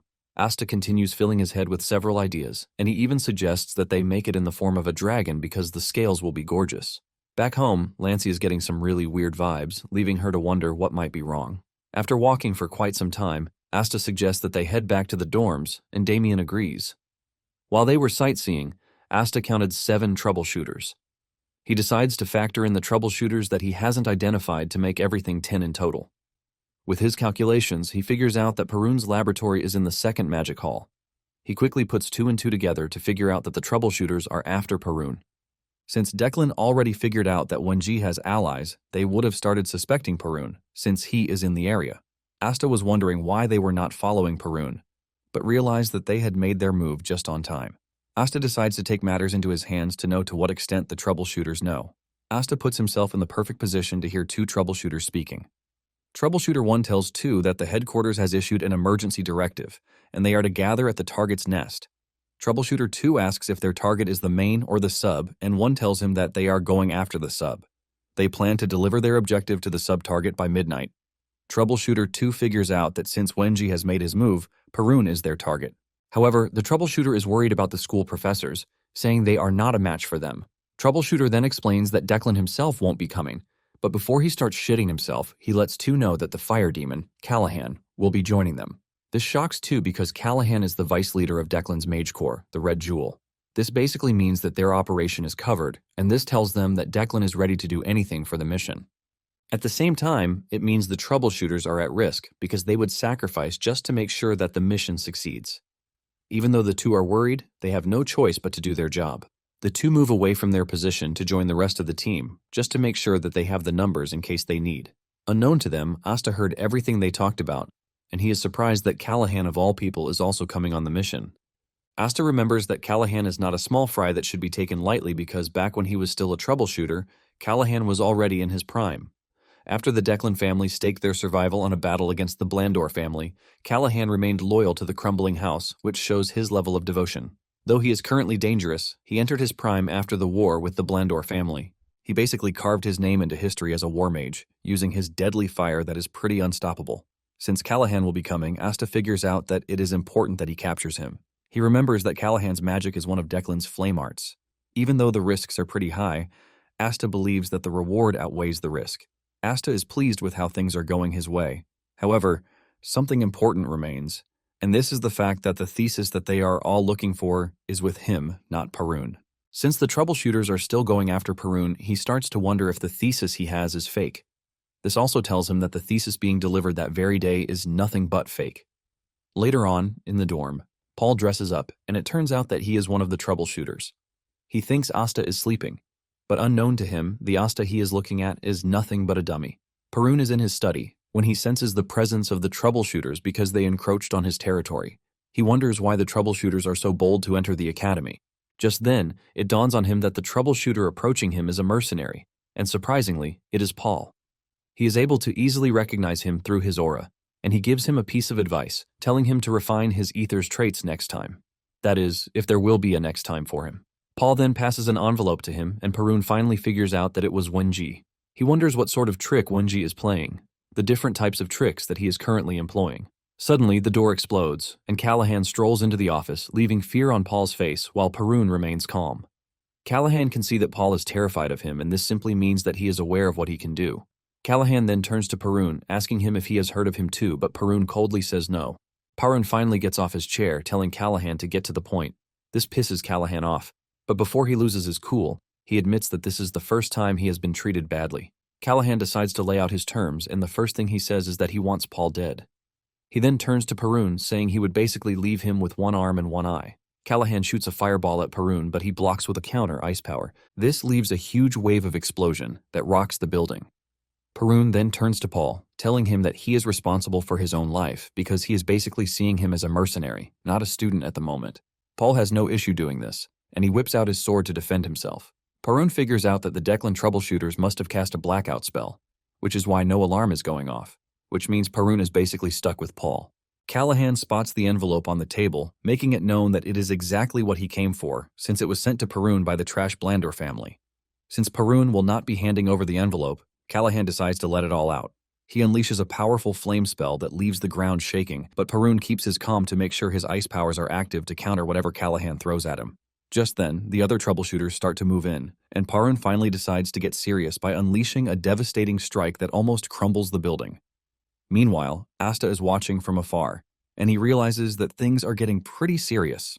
Excited to see some action after a while, Asta puts on his mask, saying he is not Asta at the moment, but Troubleshooter 1. Asta clenches his fist to pray to the moon and asks it to grant him the strength to be a good troubleshooter that day, even though he has not been the most righteous.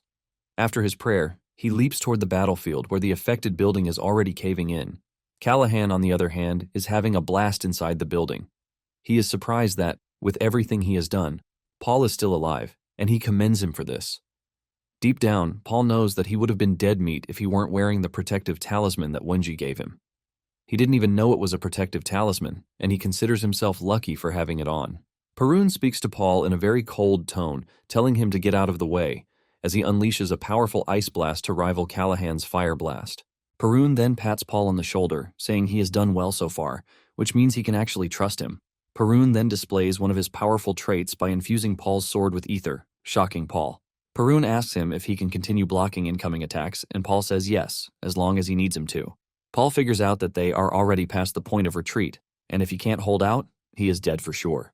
Callahan is impressed by their sudden pairing because a mage and a guard are just what he needed to fight. Callahan then unleashes another fireball, and this time around, Paul's sword fails him. He gets smashed into the wall, and Parun figures out that with Paul out of the picture, he has no choice but to get really serious. Apparently, when the amount of mana present in nature is limited, and two authoritative beings issue orders at the same time, a struggle for control begins between the said entities. Parun wants to see just how much damage Callahan can take from him. Since Parun is requesting a duel, Callahan is more than happy to indulge him. The two unleash their power to hit each other, and the building suffers the most damage. It crumbles, and Paul falls off after losing his balance. As he falls down, all he can see is two monsters going up against each other without holding anything back. Paul ends up crashing to the floor, wondering why he joined the fight in the first place when he is nowhere near their power level. Meanwhile, the troubleshooters from afar are totally blown away by the level of destruction that the two are creating. Without thinking twice, they figure out that they are going to be crushed if they try to interfere. Just when they think they are safe, Asta shows up from behind, taking them out, further causing a state of panic among them. After taking out whatever troubleshooters might get in his way, Asta heads to the fight scene. His arrival catches the attention of the two, leaving them questioning just which side he is on. With blinding speed, Asta reaches Callahan and grabs him by the neck, telling him that he has reached where he is going to die. Scared, Callahan frantically unleashes a fire blast, but this in turn makes him suffer a mana backlash. Callahan coughs up blood, and to his surprise, Asta is unhurt. In fact, he is already dashing toward him. At the same time, the troubleshooters are moving in. Callahan figures out that he has to suppress the mana backlash if he is going to have a chance. Callahan whips out a potion and consumes it, while wondering where on earth someone as strong as Asta popped out from. The troubleshooters try taking Asta down, but he easily blocks their attack while sending them off with a counterattack. Callahan sees this, and he is stunned. Before he knows it, he realizes that he is actually getting impressed because Asta is moving with so much precision and extreme efficiency. Even though he is impressed, Callahan is already pissed, and he declares that he is going to kill Asta. He angrily creates a bunch of magic circles so he can unleash an even more powerful fire blast from them. The firepower is so much that Callahan fries his own people with it, leaving Asta totally blown away. With the thick smoke that follows his last attack, Callahan wonders if he managed to catch Asta. He knows some of his allies suffered from the attack, but he really doesn't care. He is focused on completing the mission, not minding whoever dies in the process. After staying on his guard for a few seconds and not seeing anything, he assumes that Asta is dead. He starts smiling, believing that he went overboard without reason. He figures out that he is going to get the upper hand against Parun if he manages to join hands with the other troubleshooters. Suddenly, his blood runs cold when he hears Asta's voice in the distance, asking him if he has done his best with his last attack. Asta says he knows the kind of person Callahan is, which is why he was able to quickly figure out that he would sacrifice some of his men if it meant getting rid of him too. Standing above, Asta aims his magic circle at him, telling him that he is about to die because of his actions. Asta unleashes his mana bullet, and with no way to dodge it, Callahan watches the attack come straight at him. The mana bullet hits Callahan straight in the head, piercing his head like a large caliber bullet. After successfully taking Callahan out, Asta admits that he was quite impressive because any other mage would have died from the first surprise attack. He confesses that Callahan's attacks were as deadly as ever, but his last attack actually worked in his favor. Asta knows that he would definitely have lost if Callahan had teamed up with the troubleshooters to engage him in a war of attrition. Even though he is getting deadlier, Asta's mana reserve is pretty low, which is not impressive to say the least. Asta then walks up to Callahan's body to search it. He runs into luck and finds his grimoire, which is what he was looking for. Apparently, most battle mages don't trust anyone, which is why they carry their grimoires themselves. Even though the spatial pouch has a built-in owner recognition spell, Asta is not worried because he can figure out a way to undo the spell later. Just then, Parun shows up, and Asta tells him that he is late to the party. Parun reveals that he was taking care of the little fries that remained. Parun then asks Asta if he is one of those who are after him, but Asta urges him to use his brain because he just killed one of Declan's men and this should tell him where he stands. Upon hearing this, Parun figures out that Wenji was the one who sent Asta, and he finally lets his guard down. However, Parun is confused as to why Paul approached him. He wonders if Wenji is splitting the research into 2 papers, which is why he required 2 envoys. Asta then mentions that the one with Paul might be a fake. He believes that Wenji did it to lure Declan's men into the open, just like a fisherman reeling in fish. Asta says Wenji might be trying to tighten the security in the region, while also making sure that Declan's influence in the area is reduced to a bare minimum. Deep down, Asta believes that something is off because even though a blackout spell was used, the fight was still insane, and the Imperial Knight should have shown up. This can only mean one thing, and this is the fact that the Knights have been bribed by Declan too. Parun then asks Asta if he is the courier, and Asta answers his question by pulling out the thesis and handing it over to him. After collecting it, Parun asks Asta if he knows what is inside, and Asta replies that he is not a fool, so he knows. Parun stands cautiously, and Asta assures him that he doesn't mind fighting him, but he should think twice about his decision because his decision will determine if he lives or dies. Parun agrees that Asta makes a good point, and then he asks Asta if there is anything he wants in return. Asta is confused by this, and Parun explains that Wenji only trusts people who are like him. Since he is similar to Wenji, Parun believes that he has to earn his trust by giving him something in return. Asta thinks for a minute before telling Parun what he wants, and he says he wants a book. This sounds confusing to Parun, and Asta explains his plan to build a grand tower. Asta continues by saying he is going to place books that everyone can read inside the tower. He then tells Parun that he would like a book that is written from his perspective on arcane science. Parun is shocked to hear this, but he assures Asta that he will get down to it. After their brief conversation, Asta says it is time for him to go, but Parun asks him how they are supposed to stay in contact. Asta then brings out a communication crystal, and he hands it over to Parun. He tells him that the 2 halves are linked. Therefore, if one breaks, the other shatters too. He tells Parun to break 1 shard to call him, and then break more than 1 if there is trouble. After explaining how the crystal can be used, he vanishes into thin air. Not long after this, the Imperial Knights showed up on the scene to secure the area. They also evacuated the Academy students in case there is a follow-up attack. In the process, Asta was able to blend in with the students. He meets up with Damien, who asks him where he has been. Asta replies that he was attending to something. Meanwhile, Asta is pretty sure that with the recent event, the Declan family will pull back a bit. While Damien is trying to get him to talk, Asta keeps wondering why his sigil reacted during the battle. He felt power resonate through the barrier when he was blocking Callahan's attack, and this is something that doesn't even react on normal days. However, Asta is thankful because it was the sigil that helped him block Callahan's counterattack. Asta tries to remember what happened, and it finally dawns on him that it is the rejection phenomenon. This is a technique that is often used by mages to prevent the caster from being harmed by their own magic. Asta is so troubled and confused that he didn't know when he spoke out. This catches Damien's attention, and he asks him what he meant by not getting it. Damien demands to know the secret that Asta is hiding. Asta ignores Damien and continues to wonder why the sigil reacted at that particular time and what could have triggered it. Nonetheless, Asta figures out that he has to conduct more research. He believes that he is going to get some clues in the academy library. Asta is minding his own business when a student suddenly calls his name from behind, introducing himself as Chenbi. Asta doesn't take the dude seriously until he mentions that Asta is a pretty good fighter. Asta is immediately caught in between killing Chenbi, given that he already knows his identity, or just letting him be. Before Asta can conclude on his decision, Chenbi mentions something that saves his life. He says the fight Asta had with the combat division during the entrance ceremony left an impression on him. Asta finally realizes that he only gained respect from the students, and here he was thinking he had left a bad mark. Asta tries to be modest, telling Chenbi that the dude he fought was lacking in ether, but things would be different if they fought again. Chenbi scratches his head nervously, but he continues following the two, saying he would like to stay with Asta. Chenbi smiles, saying he has not gotten close to anyone yet, and it is weird for him to join other groups. Even though Asta is not entirely comfortable with this, he tells Chenbi to do whatever he wants. Chenbi is glad to hear this because he was expecting Asta to push him away. Chenbi wastes no time triggering a series of conversations with Asta, giving Asta some sense of sanity because he has been dealing with lunatics since he returned in time. Basically, he had even forgotten what it feels like to be normal. To seal off normal life, Asta believes that he has to fully settle into the academy. On their first day of lecture, Damien is already complaining of how sleepy he is. Momentarily, Chenbi shows up too. Chenbi cannot believe that they are required to attend class after all the chaos that happened the day before. And Asta agrees with him, saying it is harsh. With what Asta has put together, he can see that Chenbi is not from a wealthy family, but he doesn't appear to be someone who is timid. In fact, he appears to be the cheerful type. Just then, Chenbi mentions that their M3 homeroom teacher is Professor Jaira. Asta is confused as he hasn't heard the name before, and Chenbi explains to him that Jaira is a big shot.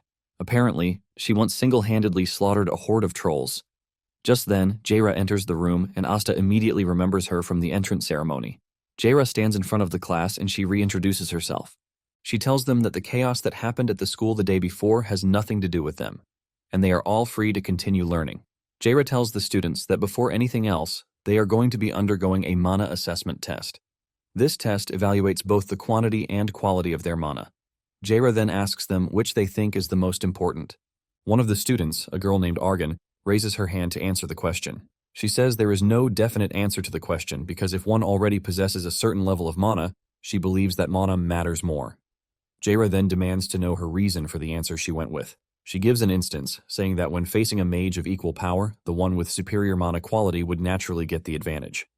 When Asta hears this, he figures out that the girl is basically talking about the textbook answer. With the experience that Asta has, he knows the quality of mana affects the accuracy, stability, and power of spells. Basically, having a ton of mana is useless if the mage can't hit their target. Jaira appears to be totally disappointed in the answer she got, and it is written all over her face. She then demands to know Argan's family, and she answers that she is from the Baron Pelham's household. Jaira looks absolutely disgusted, saying she already thought the same thing. This leaves Argan shattered with tears in her eyes. Jaira then throws the question to the class again, but no one is ready to suffer the same fate as Argan. Suddenly she points to a student, Ipel, startling him. He nervously stands up, and since he doesn't know the answer, he just goes with mana quantity being the most important. Ipel says there is a chance that in large-scale battles, total mana would have a bigger impact. Asta agrees with him to some extent, saying there are instances where quantity can outweigh quality. Basically, the two are vital, but it depends on the variable on which they are operating. Just as Argan, Jaira is disappointed in the answer that she got, and she gives Ipel the same treatment that Argan got. Jaira is not ready to give up until he gets a suitable answer, and she continues calling on the students one after the other. The class is already mumbling about how annoying she is because she is stressing them out on the first day of school. On the other hand, Asta is already thinking of what answer would pass Jaira's question. Just then, Jaira mentions that she has already heard everything that needed to be said, and she admits that they were all close to the answer. In fact, there was no correct answer from the start, and she wasn't looking for a correct answer. Jaira then asks them if the answer they gave her was truly from their hearts or if they were just trying to say what she likes to hear. Jaira reminds them that a mage is not allowed to lose their conviction, no matter when or where. In addition, they must not be swayed by temptation, and they must have the strength to uphold their will to the end. She then asks them that with the answer that they gave her, if they can call their mindset that of a true mage. Jaira tells them the most important thing, saying they have to become true mages. With this message passed across, Jaira urges them to keep the message close to their hearts. In the end, Asta realizes that he was right, and he concludes that the lady has a really weird way of teaching. Once it is time for the mana measurement test, the first person she calls is Argan. Jaira shocks her when she says she is going to be the class representative. Jaira admits that her earlier answer was impressive, and since she is the rep, she will be the one to record the measurement. Asta is shocked to see this, and he figures out how Jaira teaches her students. Staying true to himself, Asta was totally impressed. The students are surprised to see the equipment, which is said to be really hard to come by. Jaira knows that most of them haven't seen one before, and she smiles evilly, saying it is time to know their mana levels. The entire purpose of the test is to find out if there is a monster among them. Jaira explains that it is pretty simple to use the device. To show the entire class how it works, she tells Argan to place her hand on the crystal orb and channel her mana into it. Argan walks up to the ball and does as told, and the device lights up really brightly. This blows her mind, and Jaira points to the main indicator out of all the indicators that are present there. She says the quality of mana ranges from 1 to 10, and Argan's level is 4, which makes her an impressive young lady. Apparently, last year's freshman averaged 3 on the indicator. Argan blushes hard when she hears this, and she thanks Jaira for the compliment. After this, Jaira says the next thing to measure is the amount of mana, and she is required to just pour her mana into the device. For her mana quantity, she stops at 17. Surprisingly, Jaira says this is also an impressive score because the last freshman stopped at 15. Jaira commends her, saying she appears to be a hardworking lady with the crazy score that she has seen. This immediately sets the standard for the rest of the students, who start to pray that they get something good too. Asta, on the other hand, can already see that Argan will grow to become decent. Jaira soon takes her leave because she has something she needs to attend to, but she tells her assistant professor to continue with the measurement. The students start stepping out one by one to check out their potential. With the measurement, they all know where they are lacking and where they need to improve. Just then, Chenbi walks up to Asta, urging him to stand up so that they can measure their mana level. Asta agrees to this, but Damien is busy sleeping like a sheep again. Suddenly, a student named Furion steps up to measure her mana level, and her score blows everyone's mind. Furion reaches level 6 for quality, while her quantity reaches 20. Asta is surprised that Furion is from the same house as Dahlia, but they have different hair colors, which means that she is from a branch family. The assistant also understands why her scores are impressive because she is from a prestigious family. However, he lets her know that there is still a bit of work to do. Moments later, Damien finally wakes up from his sleep, totally confused about what is happening. Asta initially tells him to go back to sleep, but he changes his mind and tells him that they are undergoing the mana measurement. Damien seems uninterested and asks why they are conducting the experiment in the first place. Asta says he has no idea, but since it takes nothing away from them, they might as well check. Because it is during the class session, Damien gets excited and shouts that he will try measuring his mana too. Asta cannot believe that Damien is seriously rushing in, and people are already talking about how young Damien looks. Asta has also gained popularity since he beat up Exter. Among the group, Chenbi is the only unknown dude. Asta is not pleased that he has been tagged a student beater when Damien was even the one excited about the whole thing. Damien reaches the stage and the teacher urges him on, telling him to try out the device. After confirming what he needs to do, Damien touches the ball, and the moment the indicator takes the reading, the entire class is left in shock. No one believes what is happening right in front of them, and even Furion almost breaks her neck while staring at the board. Damien is basically in the category of those who are called monsters. He has a mana quality of level 9, while his mana quantity is 67. Out of everyone in the room, Asta is the only one who is not surprised one bit. Asta understands that everyone freezes in the presence of greatness. Asta is aware that Damien is a genius, but he never expected him to entirely trash the high scores. Damien, as usual, doesn't even know the implications of what he just did, and he starts asking if his score is considered high. Asta finally realizes how Damien became a monster. However, he's pretty sure that Damien would have been a better person who could have changed the world if he had followed the good path. This time around, he is there to nurture him and make sure that he takes the right path. This is because the Blandor family is the only one that can rival Declan. Asta plans to make Damien transcend beyond a level he thought impossible. The teacher then urged Damien not to allow the score to get to his head because he still needs to work hard. Damien assures the dude that he is aware of this. Damien rushes over to Asta, asking him if he has measured his, but he says no. Damien urges him to measure his, and Asta knows that the students will be waiting already to compare him to Damien. Since he has no choice, he walks up to the ball, and he decides to keep things low-key to make sure there is no attention to himself. Asta touches the ball after adjusting the mana the way he wants, but he soon realizes that the ball is set so low, which means his small mana has done something crazy. The system initially reads 10 for Asta, but the machine suddenly goes off, displaying an error message because the threshold was crossed. Damien celebrates in excitement, but Asta quickly tells the teacher that they might need to rerun the test because the machine malfunctioned. Damien is the only one who knows that Asta is just trying to be moderate. The teacher then resets the machine, and this time, Asta set his mana so low that it only read 3 for quality and 15 for quantity. The students immediately believe this, just like Asta wanted. Asta is glad that he was able to pull it off. However, Damien is not pleased with what just happened, and he even uses a curse word. At the first Department of Magic, Jaira stands in her office to watch the reconstruction of the second Mage Hall. Moments later, the assistant teacher, Yorvi, shows up with the mana measurement records. Jaira checks it out and talks about the scores that catch her eye, and she says Damien is going to need guidance. Suddenly, her eyes come across Asta's score, and she realizes that there was a retest due to an error message. The moment she sees this, she figures out that Asta is not an ordinary kid, and she needs to keep an eye on him. Later on, the trio is seen creating toys with magic, and Chenbi is blown away by how much mana Damien can exert, like it's nothing. Seeing this, Chenbi comes to the conclusion that he is just a small fry in the whole affair of things. Asta sees Chenbi's reaction and immediately understands how he's feeling, but he wishes that Chenbi could just face reality and move forward. After they are done playing, Damien admits that it's been fun, and he is glad that he came to the academy. Asta hears this and heaves a sigh of relief, thankful that Damien is adjusting to life at the academy. Sometime later, Asta finally gets access to the spatial pocket that he procured earlier. Because of his lack of magical sense, he had to use a whole month before he could get access. In that period, he had also absorbed the elixir he got from Blandor into mana form. In addition to this, he has gained a considerable amount of knowledge at the academy too. Now that he is able to open the spatial pocket, he immediately dives in. The first thing he sees is a potion, and after this, he pulls out a cloak, which he believes is useless to him. He finds a defensive artifact also, which he believes is a good pull. In the end, he finds one of Declan's secret grimoires, the Red Flame. This is basically a lesser secret spell derived from the Blue Flame, and it is used by Farron. Apparently, it is a powerful magic that is strong enough to burn through forces. Since he can't immediately learn it, he figures out that it is going to take him some time. Sometime later, the students gather for the midterm performance evaluation. Asta is surprised at how many people are present, and Chenbi mentions that all the first years are gathered. Chenbi then tells Asta that the rumor is that their test might revolve around the canyon breakthrough because they heard one of the staff members talking about it. Apparently, the midterm performance evaluation is split into 3 parts.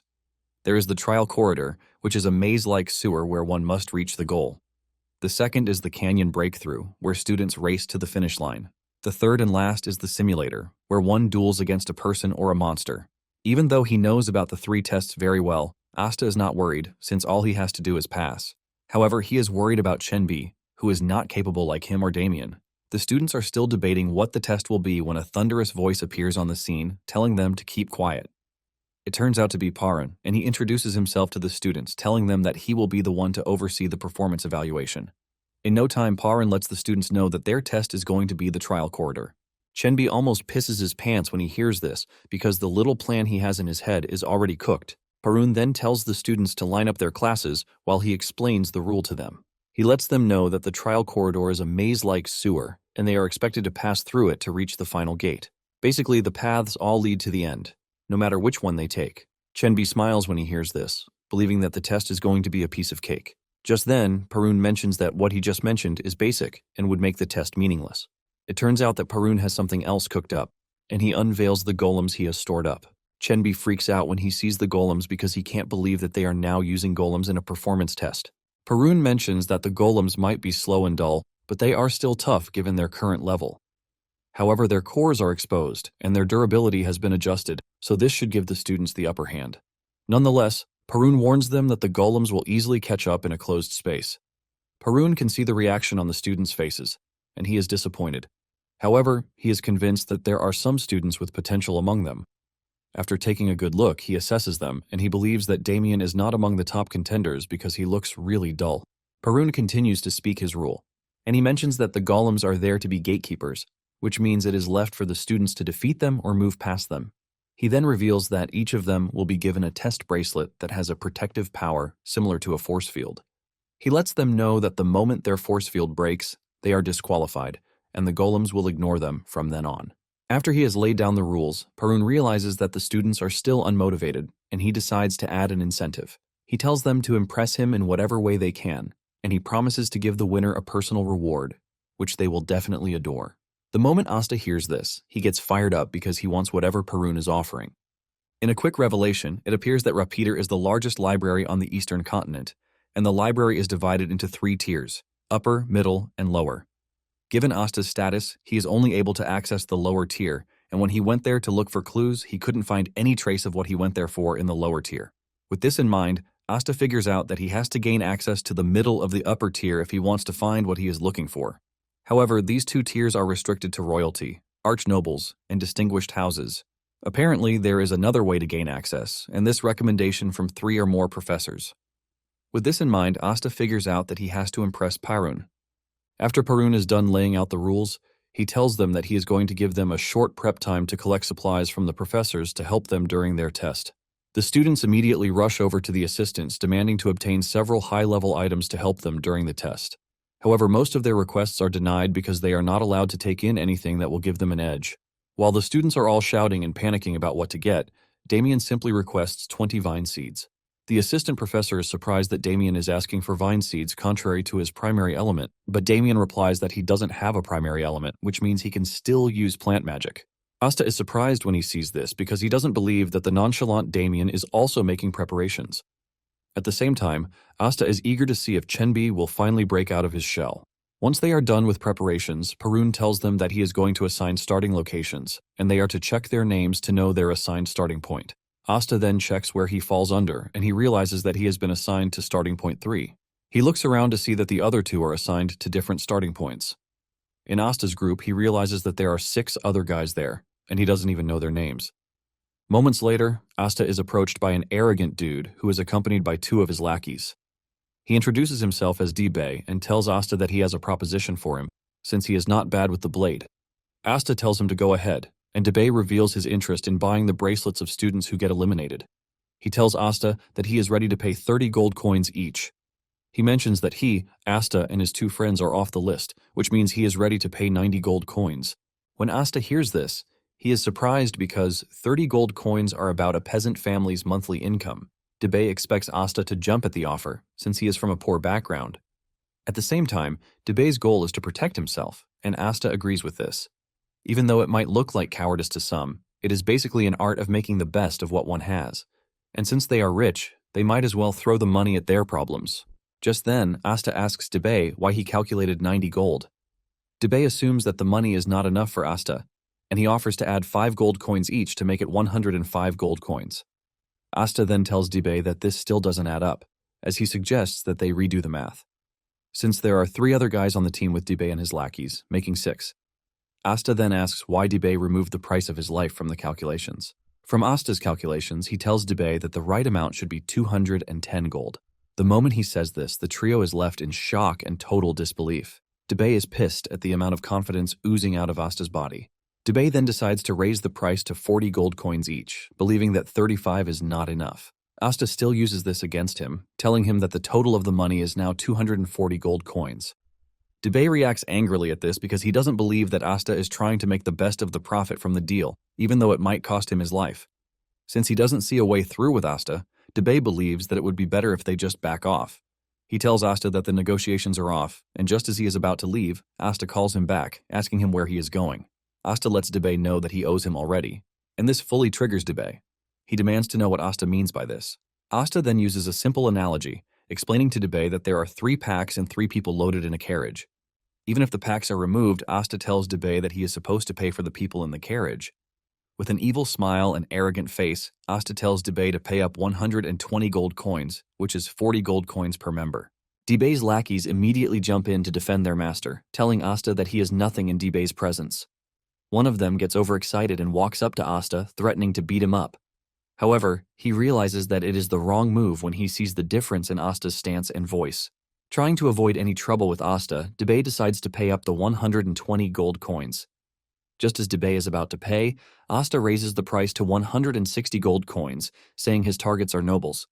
Debay has no choice but to pay the money, but he assures Asta that he is going to suffer for the money. When it is time for the students to make their way into the corridor, Parun reminds them that they are going to be eliminated if the bracelet's function is disabled. He adds that the field barrier activates against spells that directly strike the body or attacks that are imbued with mana. Basically, if the barrier is destroyed, the bracelet remains where it is, and the wearer will be forcibly transferred out of the testing grounds. With this, Parun assures them that they have nothing to worry about when it comes to injuries. Once all the instructions have been laid out, Parun tells his assistants to begin the test.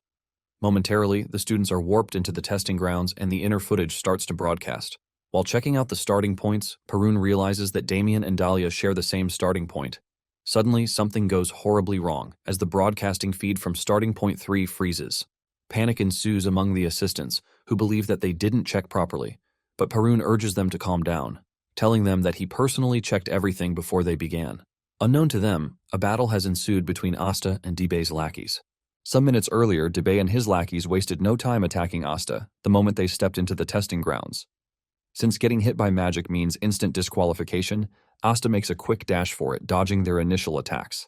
Asta is so fast that Debay and his guys are left in shock as he reaches them like lightning. Before they can react, Asta has started hitting them not enough to kill them, but to get them out of the game. He runs around like the Flash, dealing devastating blows to their bodies to knock them down. After he is done putting them in their place, Asta still makes Debay pay, telling him that he has to give him 320 gold coins for his insolence. In addition, Asta lets him know that he is going to get paid 1 silver coin per hit. By the time Asta is done with Debay, he looks like an inflated balloon. However, Asta makes sure to get Debay and his gang disqualified, leaving him to easily pick their bracelets. Since he needs Parun's recommendation, Asta figures out that he needs 2 more bracelets to claim his reward. Asta then sits down to think about his next move because he is still going to need another professor to vouch for him. He thinks about destroying the trial corridor since there are only 4 pillars holding up the ground. However, he dismisses this thought because he is just going to make an enemy of the entire eastern continent, which will ultimately lead to his death. In the end, he figures out that he just has to keep moving till he finds something. Meanwhile, Damien has resorted to something crazy. He used the vine seeds to take control of some golems, and he started controlling them, making life hard for the students in his vicinity. Panic erupts everywhere as they wonder how Damien is able to control golems with vine seeds.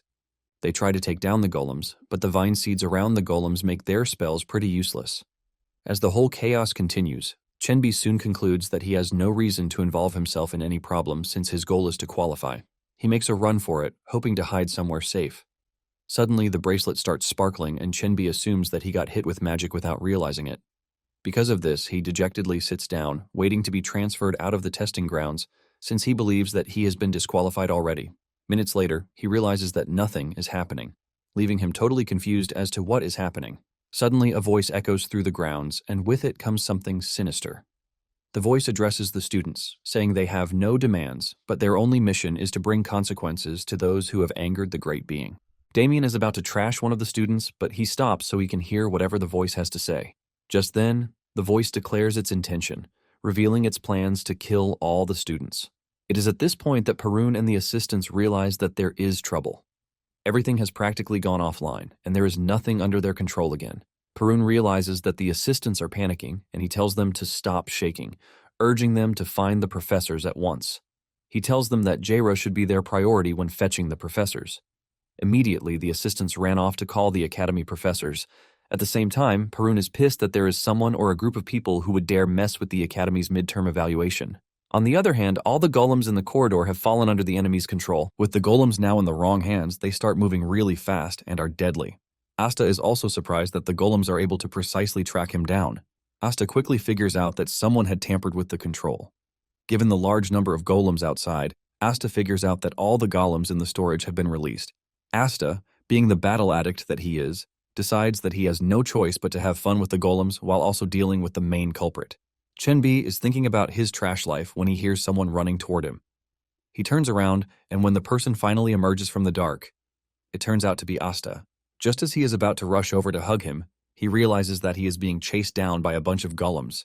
Asta easily catches up to Chenbi, and he tells him to make a run for it. Seconds into the chase, Asta can clearly see that Chenbi doesn't have the stamina to outrun the golems, and he would just get caught in no time. Asta then decides to switch to plan B, and he tells Chenbi to hand over his bracelet. Chenbi is confused when he hears this, and Asta explains to him that the golems are targeting the bracelets because they are linked to the control system, which basically makes it an alarm bell. With this explanation, Chenbi hands over his bracelet, but he asks Asta what his plan is. Asta tells Chenbi that he will buy time for you to run so you can find Damien. Asta reminds Chenbi that he has a family, so it is logical that he should be the one to survive. The moment Asta says this, Chenbi remembers his father's words, telling him to focus on his magic. Basically, everyone in the family has been encouraging him since he was young. Chenbi finally summons the courage to leave Asta behind, but he urges him to make it out alive. As he runs away, Chenbi convinces himself that he has no choice but to stay alive because his family deserves so much, since they have sacrificed a lot to support him. Suddenly, he remembers his father calling him his proud son, and a moment of realization hits him. He starts questioning himself, wondering if he is something worth being proud of. He realizes that he has been indecisive, timid, and basically nothing special. The fact that he even abandoned his friend gives him the reality check that he wanted. With this, he decides that he is not going to add any other guilt to what is already there. Chenbi then turns around with the determination that he is not going to give up. He decides that he is going to use the best magic that he is capable of, and this is one that his teacher left for him. As he cooks up the spell, he prays that it works. It turns out that the spell is known as the Spear of Earth, which has a nice ring to it. Basically, the spell is designed to pierce anything, since it is like a cavalry lance. Asta is still dealing with the golems when he hears Chenbi calling out to him. Asta turns around to see Chenbi bleeding in the nose while cooking up the powerful spell. Thanks to the late warning, Asta is able to dodge the destructive spell that destroys anything and everything in its path. When the dust settles, the spell has left a long crater in the ground, and thanks to how powerful the spell is, Chenbi starts coughing up blood.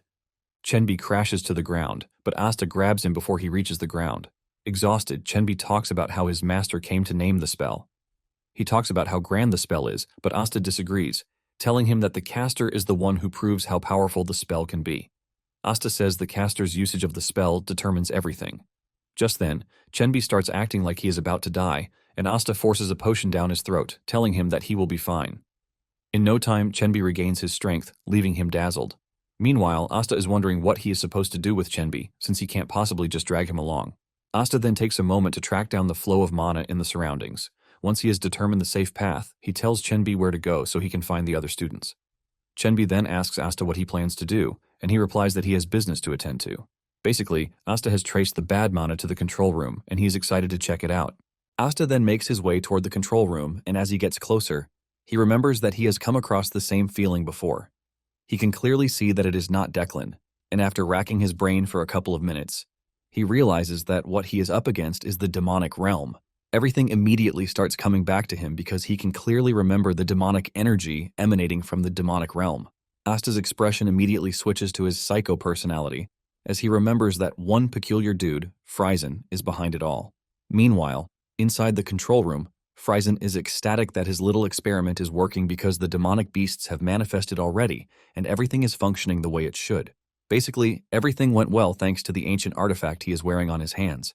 Thanks to the spatial severing function of the artifact, Friesen was able to access the demon realm without casualty and even seize complete control of the control room. Friesen is celebrating his success when his counterpart standing behind him questions his methods, asking him if he really went ahead with something that he wasn't sure of. Friesen then tells the dude that just by creating the demonic energy, he has been able to fulfill the contract between them.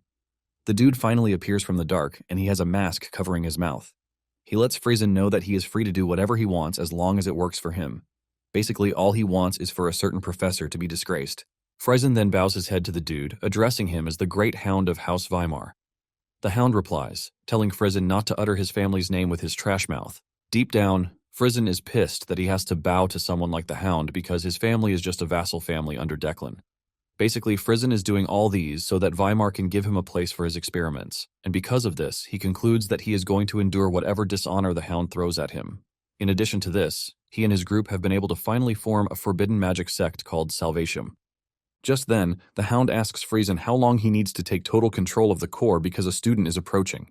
Instead of being scared, Friesen is excited that he has finally gotten his hands on his first test subject. Apparently, he is eager to see what will happen when someone is exposed to a high concentration of demonic energy.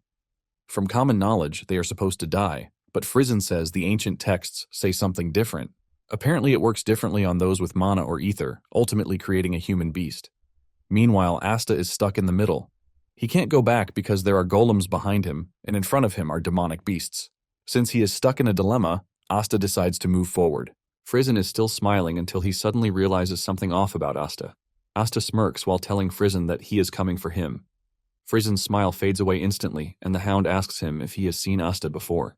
Frizen replies that he hasn't, demanding to know who he is. Frizen is left shaking as he wonders how Asta knows his name.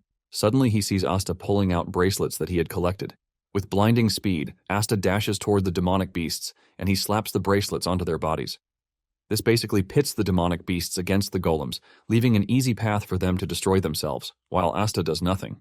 Frizen holds his head in frustration as he screams out, watching his creatures tear each other apart. However, Frizen soon realizes that he has a bigger fish to deal with when he sees Asta dashing through the barrier just to reach the control room. Before the Hound can even react, Asta has reached the room, and he tells Frizen that it's been so long he has wanted to see him. Meanwhile, Chenbi and Damien have reunited, and Chenbi almost pisses his pants when he sees what Damien has done to the golems. There are other students with Damien too, and Dahlia asks Chenbi how he made it to them. This is when it dawns on Chenbi that the bracelets need to be discarded because the golems are tracking them. Chenbi tells the students this, but they don't believe him, as they conclude that he is there to steal their bracelets. Chenbi is shocked to hear this, and he reminds the others that with the way things have been, no one really cares about some damn bracelets. Chenbi explains that the bracelets are connected to the control room, which is why they act like a bell. One of them then asks Chenbi if he was the one who figured this out, but Chenbi replies that it was Asta. The moment he says this, the girl makes fun of him, telling him that trash like Asta managed to trick Chenbi into throwing his bracelet away. The dude believes that Chenbi is scared of failing alone, which is why he is suggesting that they ditch their bracelets too. The dude continues to trash talk Asta, but this doesn't sit well with Chenbi because he knows what Asta did.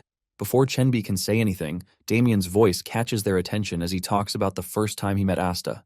He lets them know that the first time they met defined their relationship, which is why he trusts them.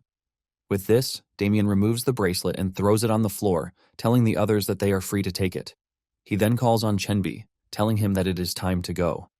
Chenbi is totally stunned by Damien's reactions, forcing him to question what he knows about Damien. Now in the control room, Asta tells Frizen how eager he has been to kill him, but Frizen remains confused because he doesn't even know who Asta is. Frizen turns to the Hound, reminding him that he is supposed to protect him. The Hound then asks Frizen if he is really sure that he doesn't know who Asta is. Frizen confirms that he has no ties with Asta, and the Hound finally decides to step in since they are already under a contract. The Hound unveils his scary weapon, which is a chain sword, as he tells Asta that he is going to kill him without a trace. It turns out that Asta knows the Hound because of the Weimar family. Apparently, they are a prestigious family known for their piercing power like that of an archer. However, they raised one of their children separately, and this child is the Hound. The Hound is a dude who acts like a real hunting dog on the front lines of a hunt. Just then, Asta asks the Hound why he is sticking around trash like Frizen. The Hound is shocked to hear this family's name in Asta's mouth, and he asks him if he knows who they are. Asta ignores him and asks the same question again. At this point, the Hound believes that the fear of death has made Asta go crazy. The Hound demands to know what Asta wants to do with the information, but Asta continues asking the same question. Agitated, the Hound angrily throws his weapon at Asta, but he dodges it and he continues with the question again. Meanwhile, Asta is moving closer, but the Hound believes he can get him before he reaches him. He plans to use the retrieval spell on his weapon to catch Asta off guard, but to his utmost surprise, Asta catches the weapon just as he is about to reach him. Now face to face with the Hound, Asta tells him that he has raised dogs before and they get agitated when a sound is repeated. The Hound is pissed when he hears this because he can't believe that Asta is comparing him to a dog. However, Asta lets him know that he is telling him exactly what he is. Before the Hound knows what is happening, Asta has struck him with his own weapon. Fear grips Frizen when he sees this, and he screams at the Hound, reminding him that he can't lose to some unknown brat. However, the Hound is already under Asta's thumb. Before he can make any more moves, Asta delivers a body-shattering punch to finish him off, leaving Frizen in shock. Once he is done with the Hound, Asta turns to Frizen to make fun of him, asking him if he is still hiding behind someone else, just like he usually does. Frizen is pissed and he whips out a demonic device, but before he gets the chance to activate it, Asta relieves him of his hand. Frizen screams in pain as blood gushes out of the severed hand. It is at this point that he knows that he is done for, and he starts screaming at Asta, telling him to stay away. Just then, Frizen resorts to threats, telling Asta that he won't be able to stop the demonic realm if he kills him. Frizen reminds Asta that his comrades are going to die in the demonic realm if it stays on, but Asta's reply shocks him, as he tells him that he is willing to wait for the demonic realm to consume everyone. Asta urges Frizen to enjoy the show because he is next, and this is when Frizen figures out that he has run into a psycho. Frizen cannot believe that Asta doesn't even care if he is staring at the demonic realm or not. In fact, he is willing to let his friends die, and because of this, Frizen starts asking himself if Asta is human at all. Frizen then reminds Asta of what he said about everyone dying if he doesn't stop the demon realm, but Asta maintains his stance that he doesn't care. Frizen demands to know why, and Asta dashes at him, telling him that he doesn't care because he knows that the method is quite simple. Just then, Asta grabs his right hand and removes the artifact. Asta then tells Frizen that he is not the only one who knows how the artifact works and how to use it. Asta puts on the artifact, and he places his hand on the core to successfully dislodge the demon realm.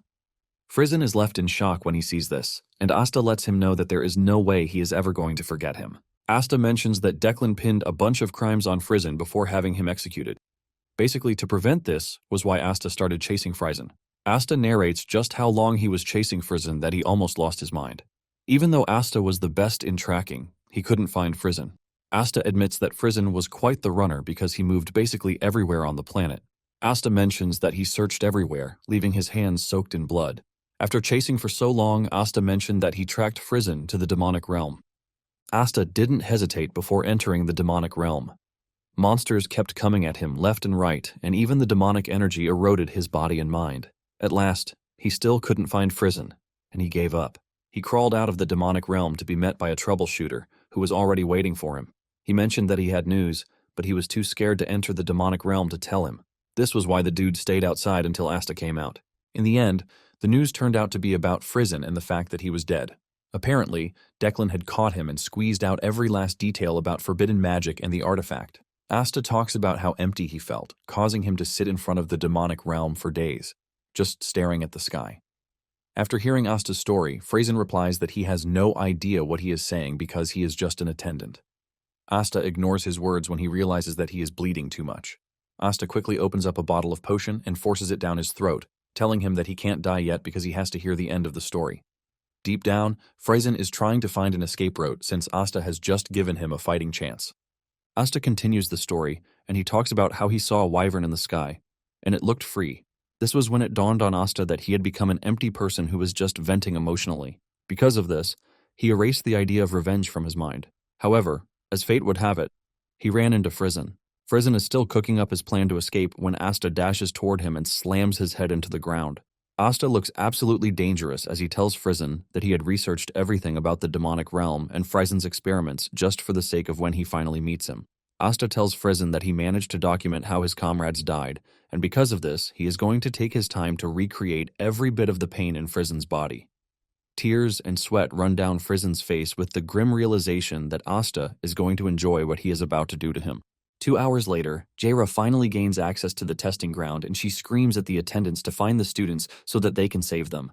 She is pissed that an ancient magic took her 2 hours to break, and at the same time, she is not ready to lose any of her students. Just then, one of the assistants came running to her to show her the system's core, revealing that everything had been restored to normal and all spells had been removed.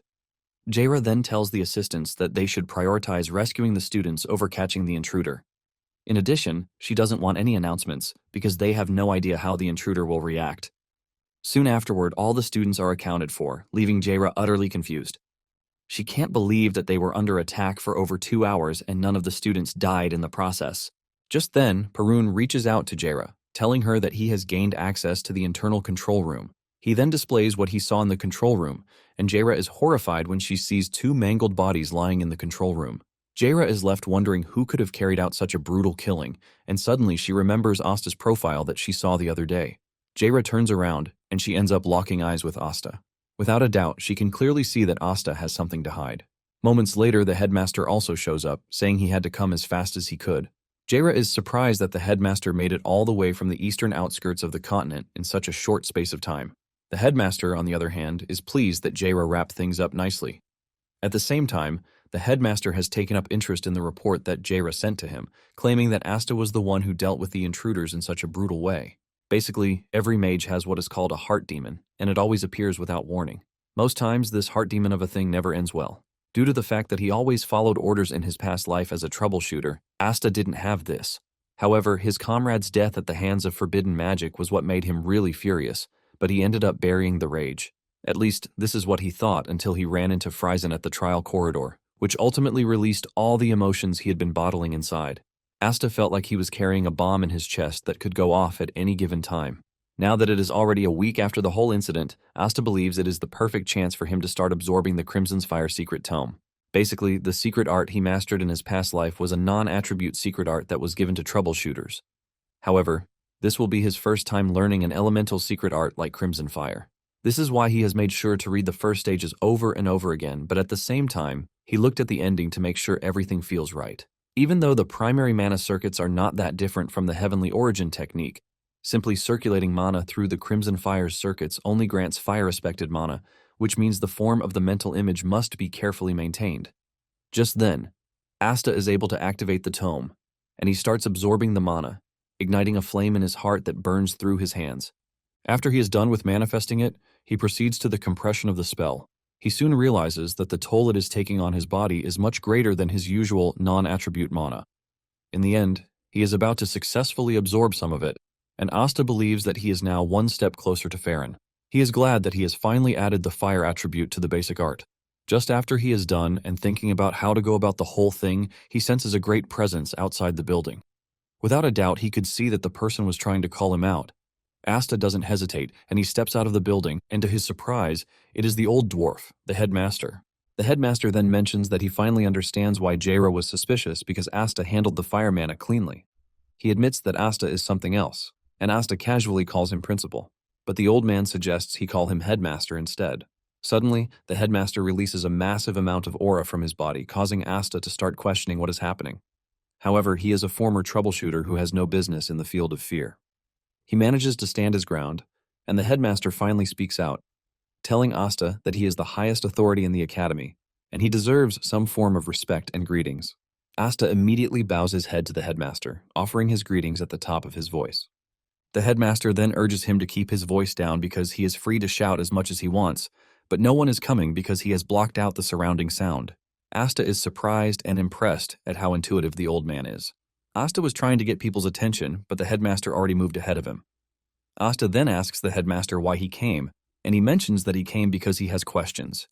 However, his replies would be the tipping point. Just then, the headmaster proceeds to sit down, but this releases so much pressure that Asta is crushed to his knees. The headmaster tells Asta that Jaira told him Asta is hiding something, and he is interested in whatever it is. Asta is totally blown away at how powerful the headmaster is, and he can't believe that he is the same man who couldn't deliver a straight speech at the Grand Hall. Asta has no choice but to admit that the headmaster is a monster on its own. However, Asta doesn't think the headmaster can be compared to Declan. With this, Asta is able to find a way through the headmaster's mana flow and cuts it off. Once he is free of the headmaster's influence, Asta lets the headmaster know that he is aware that he came because of the events that happened at the trial corridor. The headmaster is surprised that Asta is not trying to hide it, and Asta replies that it is not worth hiding. Asta would have preferred that it remain a secret, but at the same time, it is too great to hide. With this, Asta asks the headmaster if there is anything he would like to know. Asta is totally confused by how the headmaster moves because one minute he is serious, and another minute he is smiling. The headmaster then replies that he would ask questions, and Asta is free to reply to the ones he can, because this is better than beating Asta up. With the two in agreement, Asta sits down to listen to what the headmaster has to say. However, Asta uses a parable before the headmaster starts asking his question. He talks to him about a wyvern getting preyed on, ultimately getting the headmaster's attention. This pushes the headmaster to equate their situation to a battlefield, and he tells Asta to regard him as his senior, or he will knock him out. Asta obediently bows to the headmaster, calling him senior, and the headmaster compliments his obedience. Once they are on the same page, the headmaster unleashes a furious aura before asking Asta why he left the intruders in such a brutal state. Asta is surprised when he realizes that the headmaster's anger is directed at the intruders and not him. Asta then asks the headmaster what he plans to do about the whole thing. The headmaster replies that he is going to crush the intruders and their sponsors. In addition, he assures Asta that the Emperor will grant his approval for the whole thing. He also plans to gather his old comrades, and when Asta hears this, he figures out that he is talking about the war mages, or knights, who once fought alongside him. With this, he is pretty sure that they are not ordinary forces. Asta then replies that everything traces back to Declan. But the headmaster sees through Asta's BS. Asta is impressed by how sharp the headmaster is because it would have been nice if he were able to pin everything on Declan. Asta finally comes clean, revealing that the culprit is Weimar. The headmaster demands to know if the two are from the Weimar family, but Asta says one of them is Frizen, a Magitech engineer. The headmaster wants to know if Asta has material evidence for this, and Asta teases him, asking if he is supposed to spoon-feed him with everything. The headmaster cannot believe how insolent Asta is. He then asks Asta how he knows about Weimar and Frizen. Asta then calmly explains everything to the headmaster. In the end, Asta is able to answer the best way he can without mentioning his regression or the grimoire. Even at this, Asta could sense just how pissed the headmaster is. After the headmaster is done venting, he expresses his impression that Asta wants to build a tower. He then tells Asta that he would be willing to fill the entire shelves of the first floor for him. Asta is glad to hear this, and he thanks the headmaster for his cooperation. The headmaster then tells Asta that he is willing to give him the admission ticket if he carries out a favor for him. The moment Asta hears this, he realizes that he might just find himself in a bind. The headmaster can already see that Asta is worried, and he urges Asta to cheer up. He tells him that the favor can wait till later, and he jumps on the artifact that constructs the demonic realm. The headmaster says it might be dangerous, but at the same time, he believes that it is useful in the library Asta wants to build because of its spatial severance ability. Asta cannot argue about this because the artifact is pretty much useful. Since the academy professors found it hard to break through, Asta is convinced that it would be useful in defending the tower.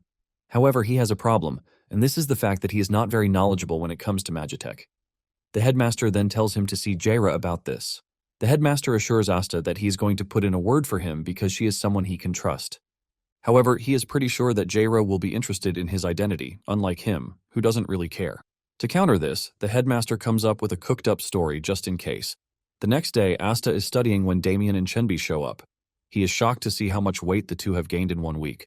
Asta is surprised to see that the students have gotten closer to Chenbi and Damien. Chenbi tells Asta that everyone has been grateful to them thanks to the bracelet info he provided at the trial corridor.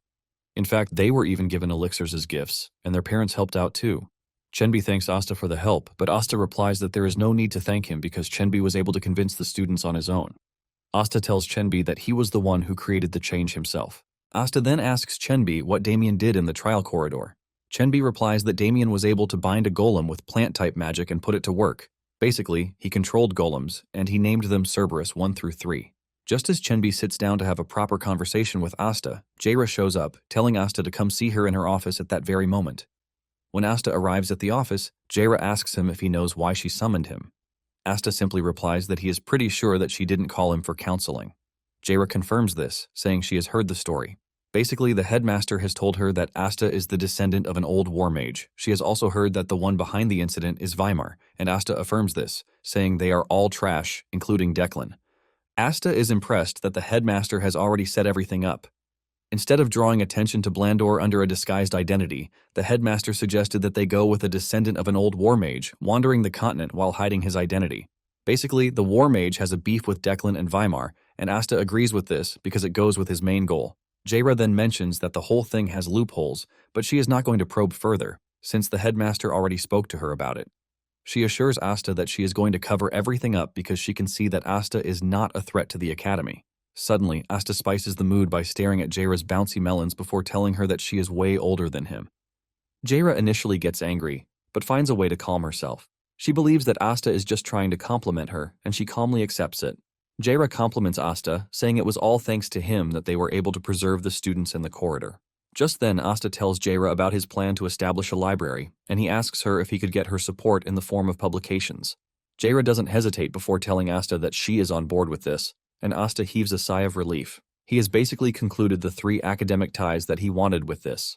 Jaira then moves to the main point of the way, which is the artifact, and she tells him that research into it could take a long time. Jaira mentions that there are risks attached to it, but she doesn't think this is a major problem because they can always just destroy it. However, she is mainly worried about the bad guys who will want to get their hands on the gauntlet. And with this, she is talking about the forbidden magic cabal, Salvatium. Asta is completely oblivious of this cabal, and Jaira explains that the cabal is a union of those who have mastered forbidden magic. Basically, they operate differently, but they have one goal, and this is to recreate the demonic realm. She is pretty sure that Frizen is connected to Salvatium, since he is the first to bring the whole thing to reality. Since Frizen is dead, Jaira warns Asta, telling him that the Cabal will come after him in an attempt to recover the artifact. Jaira reveals that they are persistent enough to even rival Declan. She tells Asta that there is every possibility that he might die, even though she has no idea how strong he is. When Asta hears this, he gets even more excited instead of being scared because the thought of fighting the Salvation brings joy to him. He plans to find them and trash them in hell. Jaira is surprised to see the type of funny and dangerous expression that is on Asta's face. Just then, Asta pulls out the gauntlet and he hands it over to Jaira, telling her to conduct research on it. Jaira assures him that she will, and suddenly one of the assistants barges into the room looking all worried.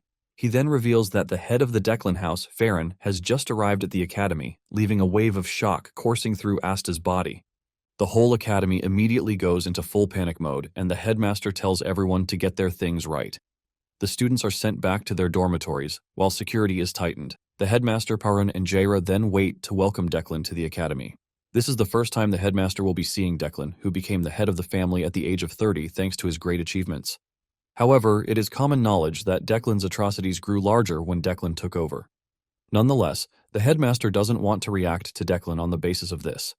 At the same time, the headmaster is not pleased with the fact that Declan is riding into the academy. While it is customary that no matter how prestigious one is, they need to walk. Declan finally arrives at where the trio is waiting, and he asks them if it is time yet.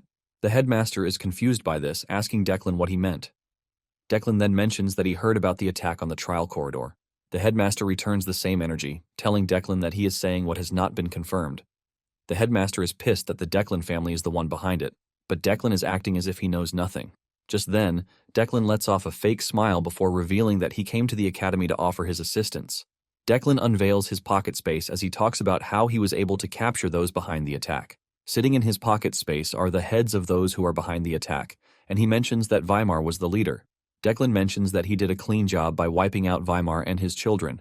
Meanwhile, Asta is watching everything from a rooftop, and he is not surprised that Declan killed Weimar. However, he is worried about how perfect the timing is. He remembers that the only person he mentioned Weimar and Declan to is the headmaster, and Declan just happened to show up the next day.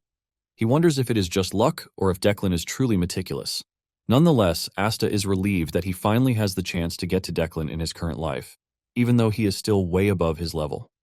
Some days later, the academy returned to the usual fun life that it always has. However, Farron had done something during his last visit. He mentioned his plan to send a direct descendant of Declan's bloodline as an academy undergraduate. Basically, he is trying to play the hostage card, which is only available to prestigious houses. Just as if he and the Imperial House had planned it, the Imperial House announced the enrollment of the third princess. Nonetheless, this is going to happen later, and Asta believes that it is going to happen the following year. To lift the spirit at the school, they organized the Pistoniki Festival. This is a victory celebration for academy students who had been mobilized during the Age of War. Asta believes that the academy is treating the trial corridor as equivalent to war, which is a good way to lighten up the mood. To further make it sweeter, the academy permitted alcohol, ultimately providing freedom for everyone. Even Damien was interested in drinking alcohol with the mercenaries. Just then, an announcement comes on, telling the students that the award ceremony is about to take place. Those who are interested in attending are told to gather in front of the Sage Hall. Even though Damien is not interested, Asta makes sure to drag him along. Asta is excited to visit the award ceremony because he wants to collect the reward for what he has done. After the headmaster is done with the speech, they proceed to the award presentation. The recipients are urged to come to the stage as they call out their names. The first person on the list is Dahlia, followed by Damien, and then Evelyn. There is also Chenbi and Asta, and as the five walk to the stage, Asta is left questioning exactly what Evelyn did to be given an award. Asta is worried about Evelyn because he doesn't remember anything about her in his previous life too. Nonetheless, Asta concludes that she must have done something worth noting during the trial corridor event, which earned her the award. When it is time to give Asta his award, he is given a top-grade elixir in an expensive box, and it is presented by the headmaster himself. After the award ceremony, Asta and his friends ran around the school and had fun until later that night. The school unleashed a bright fireworks display that caught everyone's attention. Even though Asta considers it a waste of money, he plans to launch one on the day he builds his library. Asta plans to stay at the top of the tower to see the ground. Asta's plan is to hold a festival that will last a whole week, and after this, he will organize the Sage Ascension ceremony. The next morning, the headmaster delivers a message to Asta via his white owl. The headmaster tells Asta to meet him at the usual place, and Asta immediately dives out of the window toward the arranged location. The location is a deserted building that was once used by troubleshooters in the past. This basically makes it the perfect place in the academy for secret talks. Asta steps into the building, and he is surprised that the headmaster has brushed it up to make it look nice.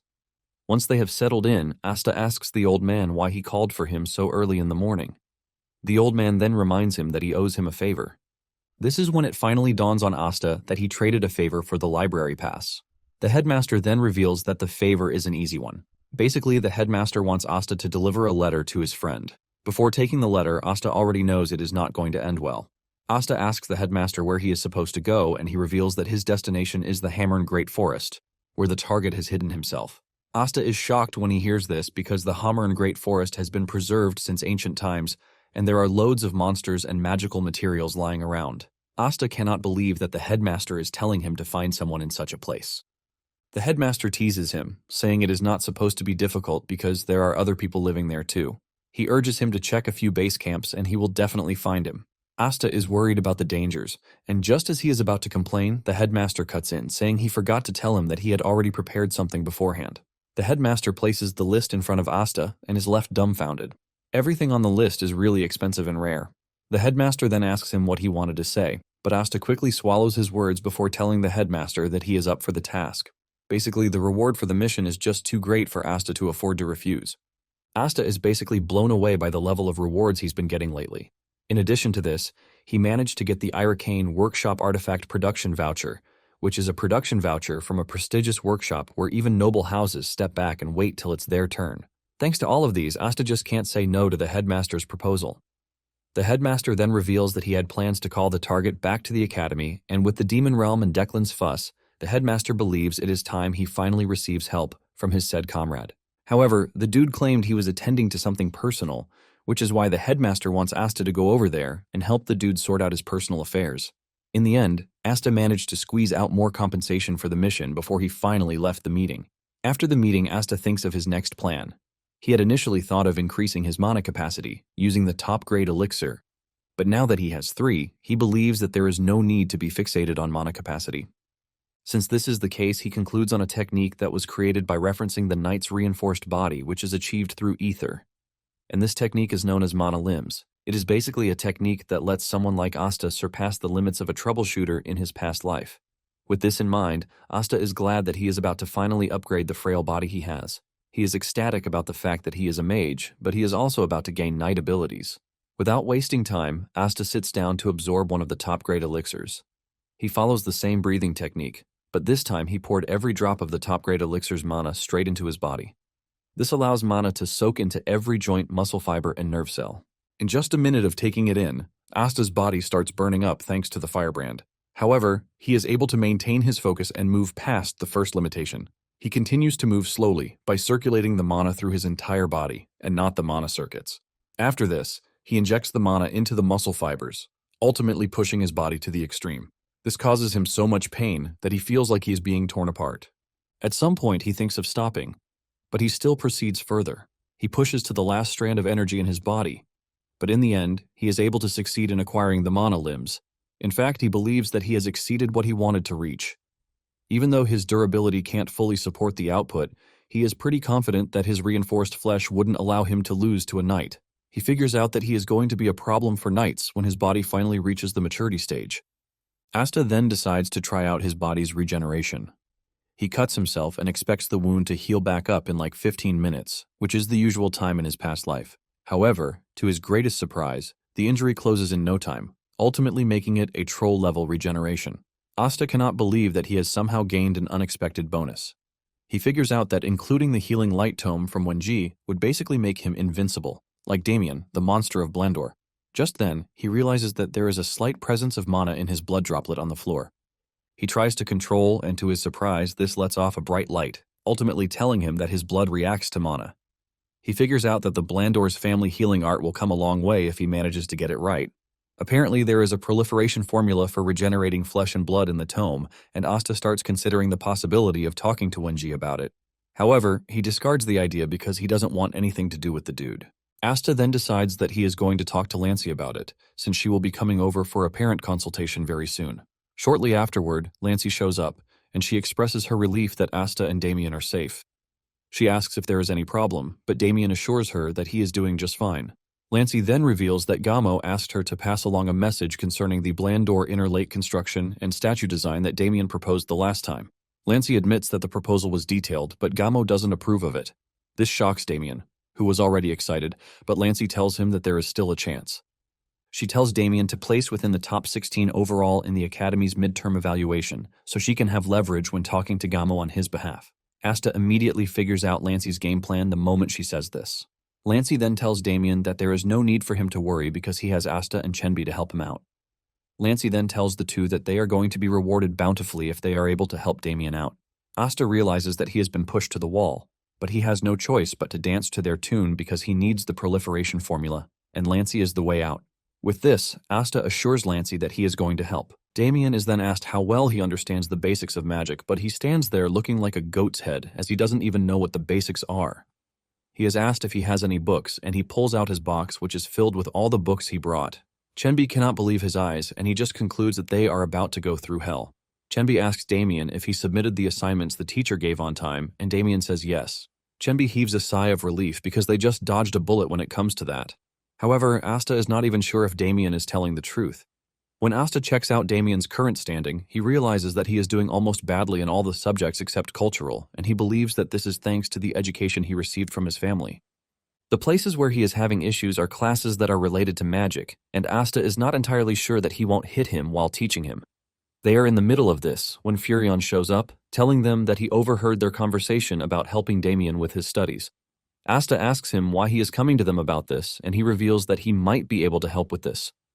Damien's face immediately brightens up when he hears this. However, Asta is not entirely impressed, and Furion can see that Asta doesn't trust him. He then decides to show them something that would make them do.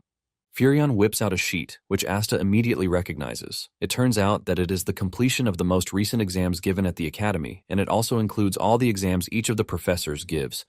Basically, everything from classes M1 to M3 has been summarized into the sheets, and this leaves Chenbi totally blown away.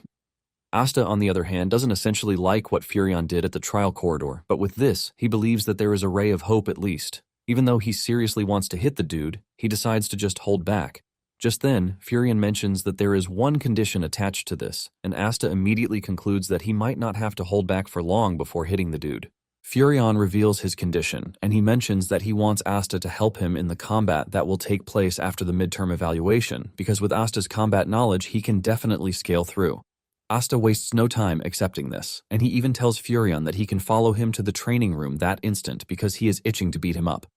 Furion quickly lets up, revealing that the help is not for him, but for someone else, and Asta's mood immediately changes. Furion tells Asta to come with him to where the person is, and in no time, the two head outside the academy. After taking so many alleyways, Asta is already considering beating the dude up when they arrive at a private training center. With the look of things, Asta could see that whoever he is meant to train has a lot of money. Moments later, Asta finally gets to meet who needs his help, and it is none other than Dahlia de Dinai. Furion calls Dahlia to the side, asking her if she really has to go for Asta, and Dahlia lets him know that it is Asta or nothing, because she has no interest in using her family's influence. Dahlia begs Asta to help her out, and Asta lets her know that he has an offer. Asta suggests that Dahlia use Furion instead of using him. He tells her to use Furion to train until the exams are over because he is currently busy giving Damien private lessons. Furion is shocked to hear this, and even more shocked when he realizes that Dahlia might be considering the offer. Furion yells at Asta, reminding him that he already paid the price of the deal with the study materials he provided, and Asta replies that he's paid everything he owed him, but he still hasn't paid for what he did to Chenbi in the trial corridor. Furion is shocked because he never expected to be caught that way, and Dahlia comes in, telling Asta that his offer is okay by her. Furion yells in protest, asking why they are deciding for him when he has not even made the intention of accepting.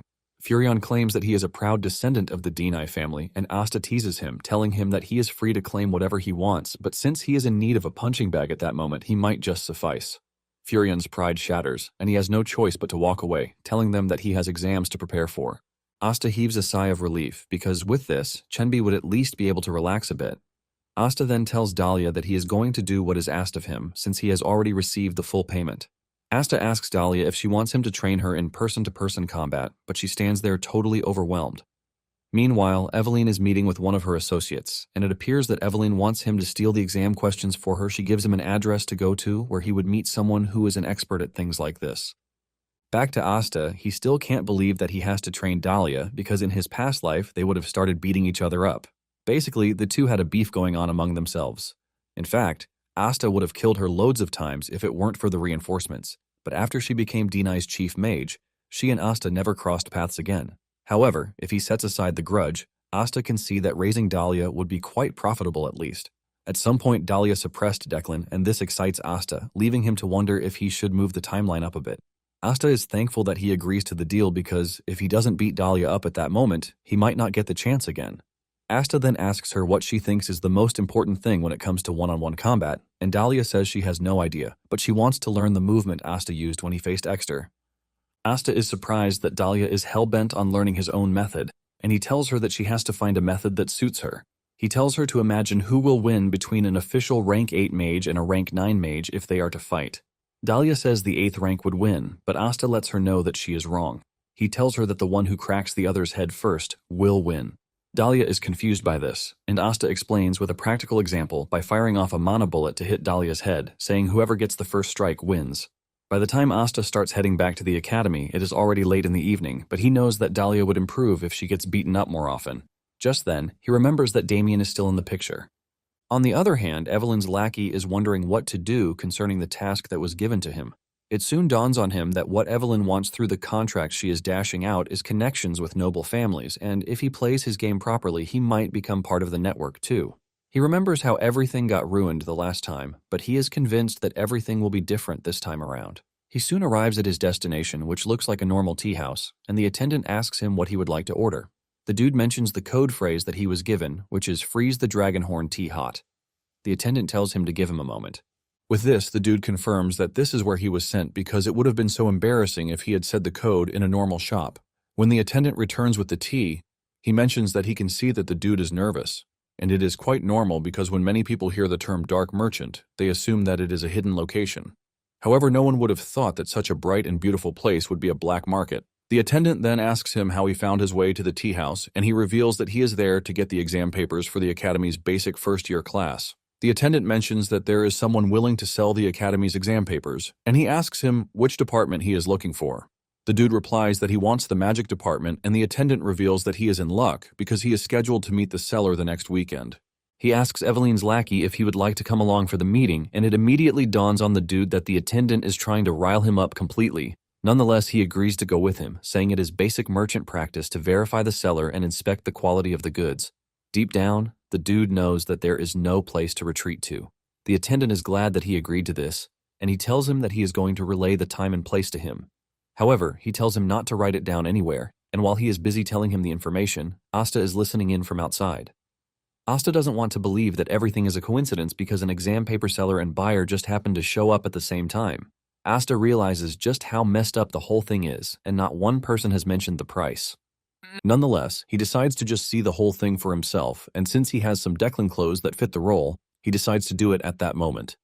He reaches into his subspace and pulls out the outfit, wondering if he should start by robbing the richest dude on the block. Meanwhile, the attendant is thinking about how dangerous his job is when Asta walks into the tea house dressed in the Declan outfit. The attendant is shocked to his bones as he doesn't expect one of Declan's elite mage units to appear in the tea house. Asta tells the dude to drop the act and not to worry about the whole code thing, and he quickly falls in line, asking Asta what he is looking for. Asta replies that he is looking for a subspace pouch. Sweat runs down the dude's face when he hears this, as he doesn't want to believe that the dude is looking for Callahan's subspace pouch, which disappeared after he died. He is more concerned about why Asta would be looking for it at their store, and he quickly tells him that they have never seen such an item there before. Asta then asks him about his conversation with the boy who just left, as he looks really suspicious. The attendant is stunned by the question, leaving him to wonder how he should answer or handle the situation. Asta immediately shows him how dangerous he is by emitting a scary aura from his body when he realizes that he is taking too long to answer. The attendant sees this, and fear grips him because he realizes that he is not standing in front of an ordinary Declan mage. He folds, telling Asta that he would confess everything that he and the boy discussed because it has nothing to do with Declan. Asta tells him that he is ready to listen, and he will be the one to decide whether there is nothing to be hidden there. Just as he is about to start talking, Asta cuts him short, telling him to confess everything as they head to the warehouse. The dude nervously asks Asta why they need to head to the warehouse, and Asta tells him that he has to check the warehouse himself. Asta makes the dude more nervous as he stares into his eyes, asking him if he is hiding something from him just to gaslight him into agreeing. As they descend into the basement, the attendant asks Asta if they really have to go that far, and Asta assures him that he has nothing to fear if he is innocent, while swearing it on the name of Declan. Asta tells him that what he says or confesses is going to remain a secret forever, as long as it has nothing to do with Declan. The attendant then reveals that the boy came under Evelyn's instructions. He admits that he is someone who does business for money, so he doesn't know the exact details, but he believes that she is trying to get the Academy papers on the black market. Asta is surprised to hear this, since Evelyn is the talk of the Academy. She is always seen as a role model to others because of her impressive morals. This leaves Asta wondering why someone like her would do something like this. Asta can't believe that someone is stuck working as a private tutor, while another person gets the luxury to hand out money for what they want. Upon arriving at the warehouse, Asta could see that it contained a bunch of nice items. He tells the attendants that from first glance there is no issue, but he still wants to verify to make sure that there is no problem. Asta then tells him to prepare 2 subspace pouches because they are going to take any suspicious items with them. The attendant freezes in fear because he is ultimately done for. Meanwhile, Chenbi is having a hard time teaching Damien because he is always arguing that his own way is better. Damien is always arguing that the spell is working, but Chenbi is forced to tell him that the stabilization formula is quite important. Furion almost screams out in frustration as he realizes that he is in a different kind of hell. He knows that Damien is a genius, but he is the kind of genius who doesn't know how to apply common sense. In fact, whatever Damien is doing doesn't seem to work with common sense because even though the spell is not supposed to work, he finds a way to easily manifest it. This leaves him wondering what would happen if Asta calms down to teach Dahlia. Just then, Dahlia shows up on the scene, and Furion almost loses his mind when he realizes that Asta has beaten her up all in the name of training. Before they know it, 1 week goes by, and Chenbi asks Furion how the parts he graded are looking because everything he graded is correct. Furion tells him that it is the same on his own path too, and Damien is shocked to hear that he got everything right. Furion is totally overwhelmed because Damien exceeded his expectations in just a week, and he can only hope that Asta is getting everything right on his end. Meanwhile, Asta is watching Evelyn's lackey, Debay, and even though he is itching to beat him up, he knows he has to wait until he meets the seller. He also considers ruining everything for Debay and Evelyn at that moment, but he knows that there would be others who would buy the exam papers too. Moments later, Debay arrives at the location that he was given, and he has to go through a bouncer. Later that evening, Debay returns to Evelyn's chambers to give her the materials that he acquired, and after assessing them, they realize that it is the real deal. Evelyn then tells her mysterious assistant that they are going to continue giving Debay opportunities. When DB hears this, he smiles because he believes that the family will no longer ignore him. Evelyn then tells Debay that he can leave, assuring him that they are going to reach out again once they have confirmed that everything is intact. Evelyn adds that from that moment forward, Debay will be in charge of distributing exam papers to their clients, and Debay agrees to this. After he leaves, Evelyn smiles with a sense of accomplishment on her face while mocking Debay for being a big idiot.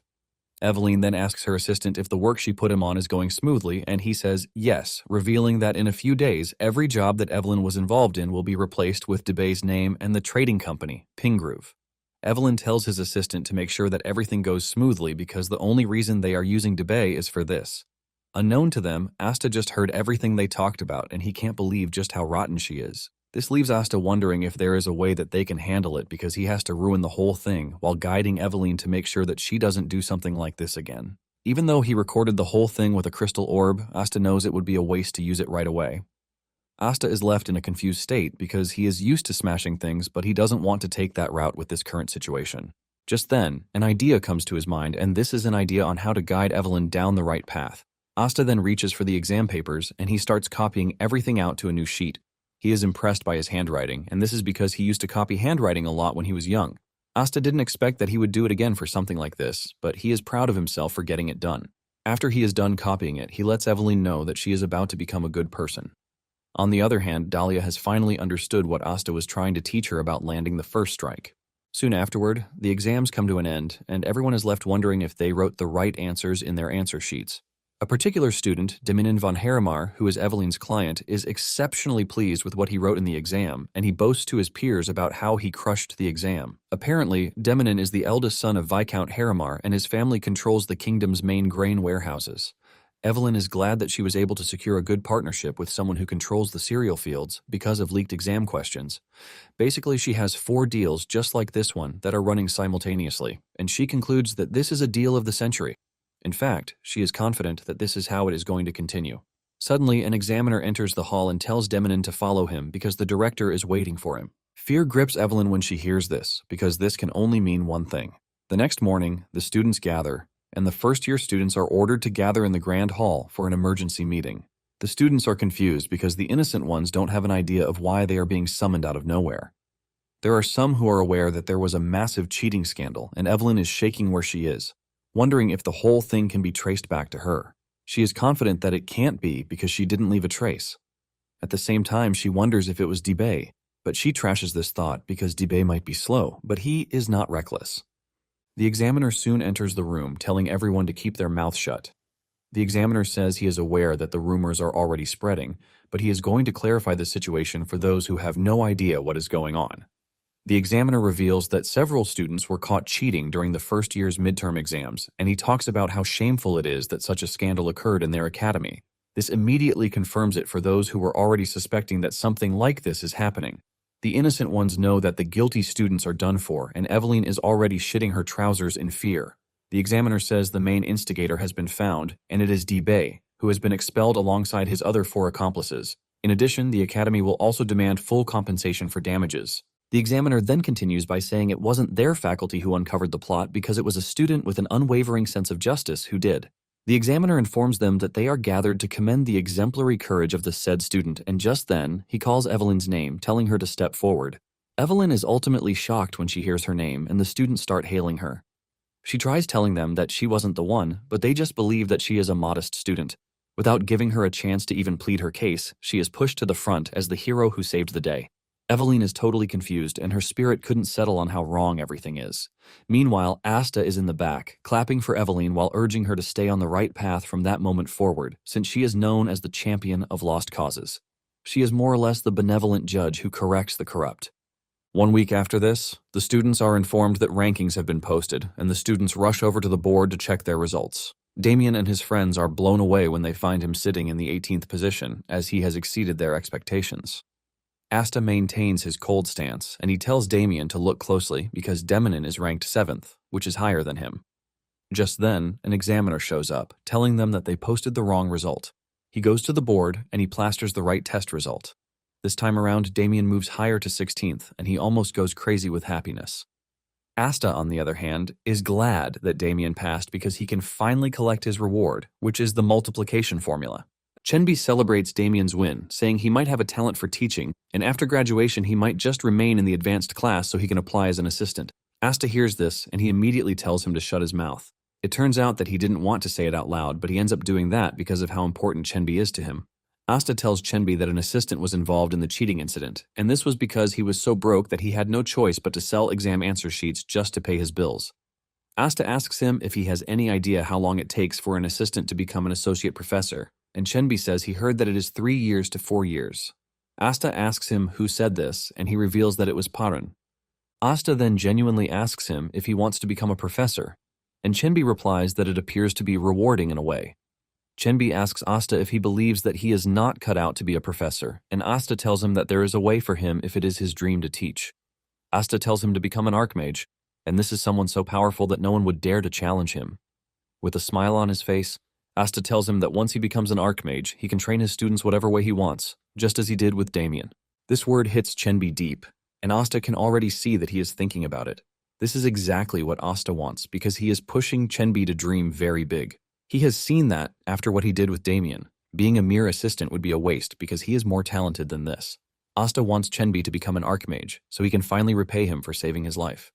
Meanwhile, 2 strange individuals are seen holding a meeting concerning ancient ruins that have just been discovered in the forest of Hamlin, and it appears that it is going to be a big deal. Some days later, the trio meets Lancy for their reward, and she lets them know that the multiplication formula they are asking for is not particularly hard. In fact, she assures Asta that she is going to give him a high-tier formula, and Asta is blown away because he wasn't expecting a high-tier formula. Lancy then tells Chenbi that she did some digging and there seems to be a problem with his family. She asks him if he is aware of this, and Chenbi admits that he knows, but it appears that things are only getting worse. Lancy tells Chenbi that Blandor can actually resolve everything for him, and they can even provide his family with a better environment. Chenbi doesn't take long before giving his answer, thanking Lancy for the offer, but assures her that he is fine. Lancy tells Chenbi not to think about it in a rude way, and Chenbi assures Lancy that he is not thinking about it that way. However, he lets her know that he would like to stay friends with Damien forever, and Damien subtly blushes when he hears this. Lancey is impressed by his answer, and Chenby asks her if he can ask for something else instead, and Lancey tells him to go ahead. Chenby reveals that if he ever gets the chance, he would like to study magic at House Blandor because he would like to broaden his horizons. Lancey asks him if this is enough for him, and he says yes. When Gamo hears what Chenby said, she is completely overwhelmed with joy that her son was able to find a reliable friend. She decides to reward Chenby, and they send a letter to Chenby telling him that from that moment forward, House Blandor has become the patron house of Chenby. Chenby almost passes out in shock when he reads the letter that was sent to him, and he sheds tears of joy. In the end, the midterm evaluation concluded with results that pleased everyone. Soon afterward, Jaira informs the students that they will soon engage in interpersonal combat, and this applies only to the first-year basic class. All education classes will be fully suspended, with every lesson focused on practical combat. However, she lets them know that the training will be left to the students' discretion. She informs them that the preparation classes will proceed as usual, but they are not mandatory. One of the students asks Jaira what she means by their own discretion, and she reveals that this means that they are free to attend classes or not. In fact, they are allowed to return to their houses to train. She tells them that they don't have to worry because the professors will fully handle the preparation classes, and at the very least, a large number of active combat mages certified by the Imperial Court at Grade 5 will be invited.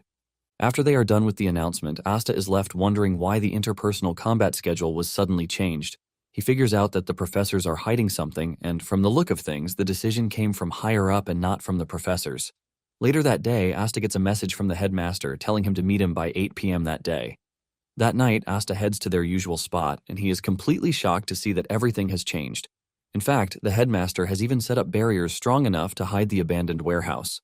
Since the headmaster has turned the whole place into a private resort, Asta figures out that he can test the multiplication formula that he just learned. Asta unleashes the ruby, and he infuses the formula with it. Surprisingly, the formula works because the rubies drew in ambient mana and perfectly mirrored the original. However, their magical power is still insufficient, and he is about to go all out when the headmaster shows up, asking him what he is doing. He is surprised to see the headmaster, but the headmaster is more surprised at the rubies. He asks him if he can use any magic with the rubies, and Asta says yes. He shows the headmaster an example, shocking the old dwarf. He expresses his surprise that Asta can store unrefined mana in the rubies and then cast spells with the mana. He yells in curiosity, asking Asta about the range, but changes the question to know where Asta got the rubies from. Asta assures the old man that he will tell him everything, but he wants a favor from him first. Deep down, Asta is seeing the perfect punching bag for his new power. The headmaster confidently tells Asta that no matter how much power he throws around, he won't be able to touch a single hair on his head. Asta doesn't even argue with him, and he simply gets down to business by merging the rubies together until they get sufficient mana. At this point, the headmaster realizes what is going on, and he starts screaming at Asta, but Asta refuses to back down. Once Asta believes that the skill is ready, he unleashes it on the old dwarf, leaving a big explosion, which Asta still finds underwhelming. When the dust clears off, the headmaster can be seen clearly losing his mind, and he screams at Asta, asking him who exactly he is and where he came from. The headmaster admits that he already knew that Asta's mana is pure for his age, but what he just did is beyond anything he understands. Asta replies that he is just a regular, ordinary dude, and he asks the headmaster if he thinks he is some great demon that possessed someone. The headmaster replies that Asta's definition of ordinary is far from his own definition, and he suggests beating him up to help him fix it. The headmaster admits that the magic is so strange that he can barely grasp the principle behind it. He then asks Asta where the red rubies vanished to, and instead of giving him an answer to this, Asta just flicks him off. When the two finally settle down to talk, Asta asks the old man why he summoned him, and the old man reveals that it is concerning the Great Forest. However, before saying anything, he activates the orb on his table so that they can see why he called him. Asta sees what is displayed in the orb, and he is left in total shock with fear written all over his face. Talking about the Great Forest of Hamlin, the forest has remained untouched since ancient times because all sorts of monsters live there. Humans are creatures that adapt, and even inside this forest, they manage to survive. However, only elite mercenaries can operate within the Great Forest. But in the image shown to Asta, he sees the mercenaries of the Great Forest trembling in fear. This is because what they faced is the undead, but not just the regular kind of undead. These are a type of undead that move by soul, not memories, which basically means that they are self-born undead. The headmaster then reveals that the scary creature called the Destroyer that was sealed within the ancient ruins in the forest has broken free. Apparently, vengeful spirits have crawled up from the depths after the Destroyer. The headmaster says the situation is actually urgent, but among his disciples, no one can leave on short notice. He reveals that they have to set out not later than 2 days from that moment forward. The headmaster asks Asta what he thinks while assuring him that even if he refuses the offer, he is not going to take back the reward he already gave him. He tells him to consider it a gift for the younger generation, which means there are no additional rewards. The headmaster lets him know that everything basically depends on his will because it is not a matter of where material temptation can be used, since lives are at stake. He is still telling Asta to be careful when Asta cuts in, telling him that he is open to going. The headmaster is shocked to hear this, and Asta says he knows that the headmaster is worried about his friend because it appears that the dude won't turn back even if it costs him his life. Asta admits that he is not a moral ideal, but at the same time, he is not a trash who will bargain with someone else's life. Deep down, Asta would have left even if the old man had forbidden it. Asta believes that what he wants to learn lies in the forest, and there is no way he is missing the chance to go to the forest. After they are done talking, the headmaster gives him a teleportation ticket, telling him to show it to the official, and they will allow him to pass without delay. He also gives him an artifact cloak with protective magic. Asta teases the old man, telling him that he is already giving him a lot and he might not have anything else with him again. The old man tells him to shut up, telling him that when the time comes, it will be too late to prepare. Finally, he gives him a mask, the Sockwall mark. Since he is going to want to keep his identity hidden, the old man tells him that with the mask, his friend won't lose track of him unnoticed. The headmaster then reveals that, based on the battle results and the final examination, he is going to register everything under his name, but he wants to know Asta's arrangement with House Blandor. Asta then tells the old man that he doesn't have to worry about that, promising to deal with it himself. Asta proceeds to send a letter to Chenby and Damien, telling them that he is leaving for training and they shouldn't look for him. Instead of getting mad, Damien decides to step outside to train too. Later on at Greentown, which is a city near the Great Forest of Hamlin, Asta finds himself sitting alone in a warehouse, thinking of his next move. Meanwhile, the old man's friend, Oberon, is meeting with a guide, Ray, who is to take him to the forest. Ray tells Oberon how scared he is to return to the forest, and Oberon reminds him of the escort contract between the 4th Base Camp and Greentown. In addition, Ray has been paid a 4-fold advance for the risk, but he is trying to cancel the contract. Ray teases Oberon, telling him that there is no place he's going to find another guide at that time. Ray plays the emotional card, saying he also wants to live, and it is obvious that monsters could appear at any moment. Deep down, Ray is looking to make as much money as he can from Oberon because he is not crazy enough to go into the forest and back. He plans to find a way to ditch Oberon and then use the earnings to set himself up in a quiet village. Just then, Asta shows up in the room, but his face is covered with the mask that the old man gave him. The two freak out and ask Asta who he is, but Asta throws the question back at Oberon, asking him to identify himself. Once he does, Asta confirms that he is the headmaster's mentee. Asta then concludes that he is in the right place, and he tells Oberon that he is free to call him senior. Once Ray realizes that Oberon's subordinate has arrived, he decides to play the smart game of telling Oberon to take his map so they can enter the forest themselves. He says it in such a way that would make the map really important, and the unsuspecting Oberon agrees to this, saying he and Asta would find a way to manage themselves. Ray thanks Oberon, and just as he is about to walk off with a smile on his face, Asta orders him to stop. He continues with a scary voice, telling Ray that he is giving him 1 second to take a seat. Ray still doesn't understand what is happening, but since the 1 second he gave him has elapsed, Asta descends on him, beating him up like a drum. Oberon watches in horror as Asta beats the dude to the ground, leaving him to wonder if they have a chance at defeating the destroyer. Meanwhile, the two strange men are seen meeting again. This time around, it is at an unusual spot where they are trying to get a seal undone, but things are not going as fast as they thought they would. They are surprised that the beast has not yet woken up, even though its aura has filled the air with death. Since they know that Asta will be going for the monster in the forest, the destroyer, one of them, decides to intercept him, while the other works on the seal. The first dude, Solian, asks his friend, Kellogg, if he would be able to handle Asta, and he boasts about how many mages he has killed, so Asta doesn't even pose a threat to him. Meanwhile, Asta and his party are already heading into the forest, with Ray leading them after being beaten up mercilessly. Oberon is glad that everything is going so well because Asta showed up to rescue the day. Since Asta has his face and body covered, he can't judge how old he is, but because of his height, he believes that they are of the same age. It turns out that the nickname that was given to Asta is the New Moon, and he is someone who easily provides solutions to problems. Just then, Asta asks the guide if he would like to hand over his big backpack so he can help him to store it in his subspace, since it looks pretty heavy. Ray humbly rejects the offer, saying the pack has emergency supplies that he might need in an instant, so it is better that he keep it on him.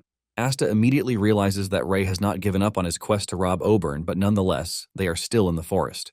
Moments later, Ray senses something coming in their direction, and he tells Oberon to be careful. Just then, they spot orcs on a wolf's back riding toward them at high speed. Ray freaks out when he sees this because they are nowhere near the second base camp, which is the orcs' territory. Oberon freezes in fear, thinking of what to do. But suddenly, red rubies fill the air, and before unleashing the attack, Asta tells Oberon to put up a shield. The moment the orcs get in range, Asta unleashes his devastating attack, and as the rubies fly toward the orc, they realize that they are done for already. The attack lands, releasing a massive explosion that forces Oberon and Ray to even cover their eyes. By the time the smoke clears off, what is left is pure destruction, and when Ray sees how powerful Asta is, he finally accepts using his subspace because he's finally set his mind to the fact that there is no escape for him. Asta agrees, telling him that he is free to use it. As they continue their journey, they run into jacked goblins that Asta one-shots. Asta is completely shocked at the appearance of the goblins, leaving him to wonder if they changed because of the destroyer. Ray then suggests that he take a closer look, and Asta agrees to this. After a quick observation, Ray says the goblins are from the second base camp, and they are called the Kenti goblins. However, the fact that the goblins are out there means that they are either expanding their territory or something is chasing them. Asta says the obvious choice is that they are being chased, and judging by their claws, which are covered in dust and tree bark, and their feet, which are completely shredded, it all points to the fact that they are running from something. Ray suggests that they take a detour to a safer route because the goblins hunt in packs, and they are at the top of the food chain in that area. Ray knows that whatever scares the goblin is no joke, and he tells Asta that it would be better if they avoid unknown variables if they can.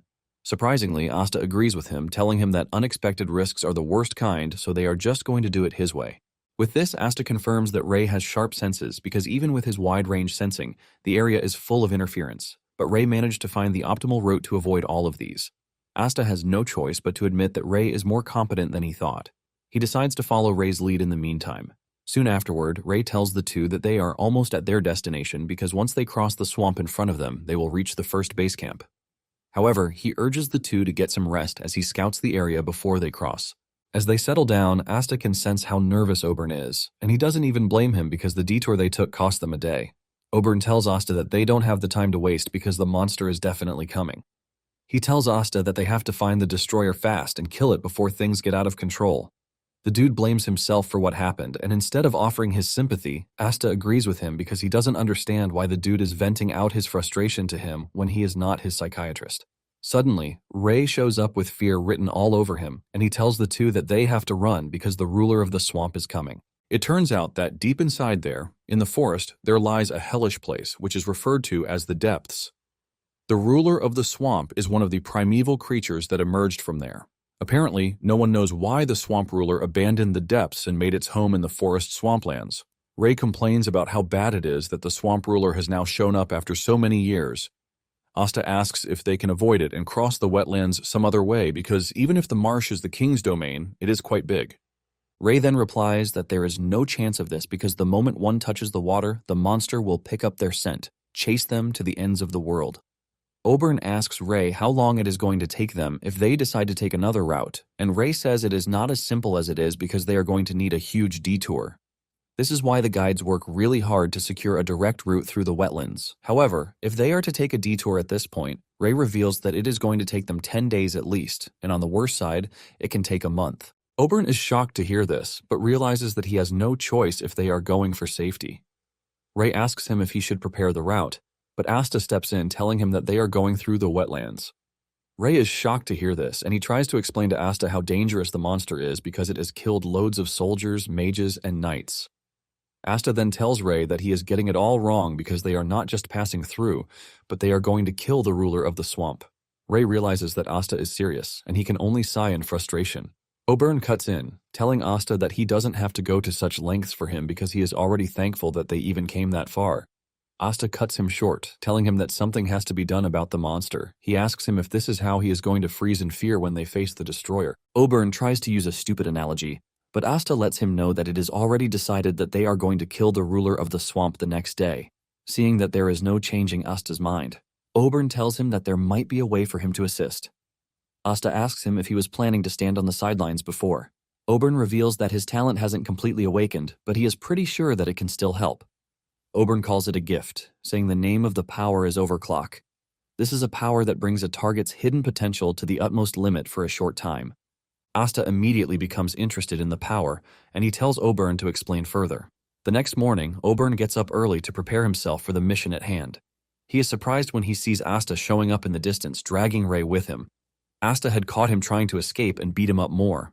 Asta asks him which tree he prefers so he can tie him to the tree next time he tries to escape for the wyverns to eat him. Seeing how serious Asta is, Ray assures Asta that he no longer has any reason to run away. After they are done eating breakfast and Asta's condition is at the optimal level, he asks Oberon if he is ready, and he says yes. Just as expected, Ray says he is not ready, and Asta tells the two to stand back while he engages the beast. Asta then proceeds into the swamp to get the beast's attention because the moment one steps into the monster's territory, it starts tracking. To make the monster even more interested, he cuts his hand and lets his blood into the water. Seconds later, a massive whirlpool hit the water, and the beast emerged from the water. The beast is so giant that it stands so high above Asta, and while Oberon and Ray are shaking, Asta remains steadfast. Asta casually turns to Oberon, telling him to go ahead with his own part, and Oberon unleashes his skill on Asta to unlock his potential. Asta can feel the power surging through his body, and he finally gets the sense of freedom that he has been lacking for a while.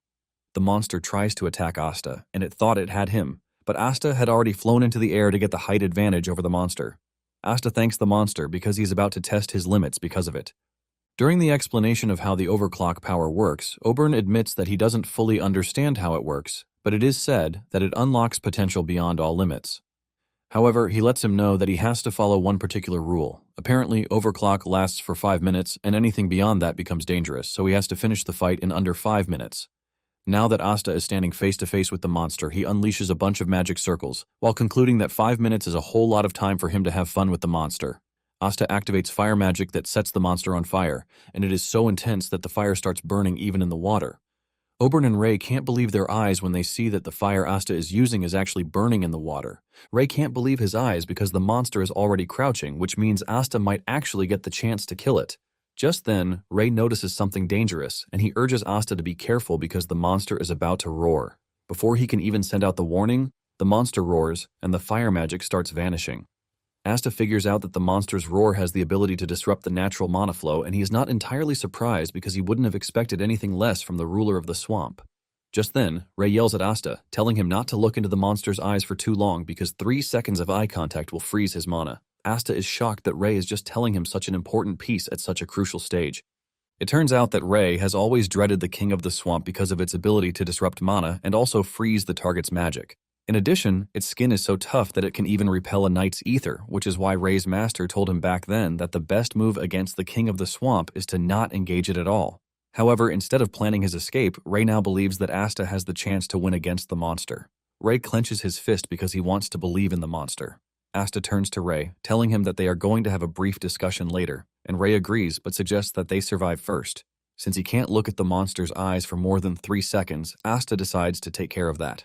Asta lunges toward the monster and hits it in the eyes with the rubies, causing it to scream in agony as its vision is disrupted. The monster scratches its eyes in pain, and as it opens them, it spots Asta lunging toward it. Suddenly, Asta hits it with a punch to the body, activating the collision strike skill that sends a wave of blast through the monster's body, but it still manages to tank this. Asta admits that the monster is pretty strong, but he tells it that it is way too slow, so he decides to end the battle once and for all. Asta tells the monster that it kept him entertained, so he is going to show it something really interesting. Asta pulls in a bulk load of mana and activates a new skill, which he calls Explosive Annihilation. The monster gets hit, and it appears that everything is normal until it starts to swell from the inside till it explodes. The monster is defeated, and Asta crashes into the water, going unconscious from exhaustion. He is disappointed that a mere monster is still enough to push him to his limits. He wonders what would have happened if he had used this skill against Declan back then. He's pretty sure he would have blocked it, but he definitely wouldn't have escaped unhurt because no matter how sturdy the force field, the vicious explosion would tear it apart, and Asta basically named it Explosive Annihilation because it destroys everything in its path. Meanwhile, the whole thing was witnessed by someone who was spying on Asta. It turns out that the spy is none other than Kellogg. He is surprised that Asta was able to kill the ancient beast that he set up as bait, and this is something that he did by engaging in a brawl and destroying the monster's eyes. Kellogg wonders if Asta is a mage, but he doesn't want to think so because the amount of mana he is using is way too high. At the same time, the monster doesn't look like a martial artist. Even though Kellogg can also take down the monster, he is still surprised and impressed. In fact, Kellogg actually felt fear during the whole thing, and he laughs out maniacally because he is thrilled about the hunt.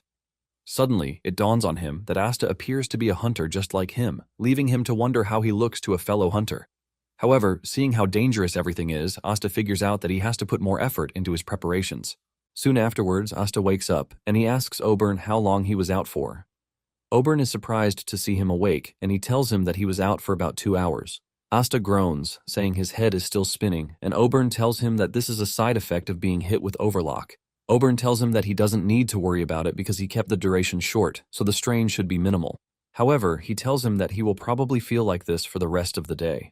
Deep down, Asta feels like he is dying, and his hands are still trembling from the whole event. He realizes that he would have drowned in the swamp if Oberon and Ray hadn't saved him. It then dawns on him that Ray is nowhere to be found, and he asks Asta where he is.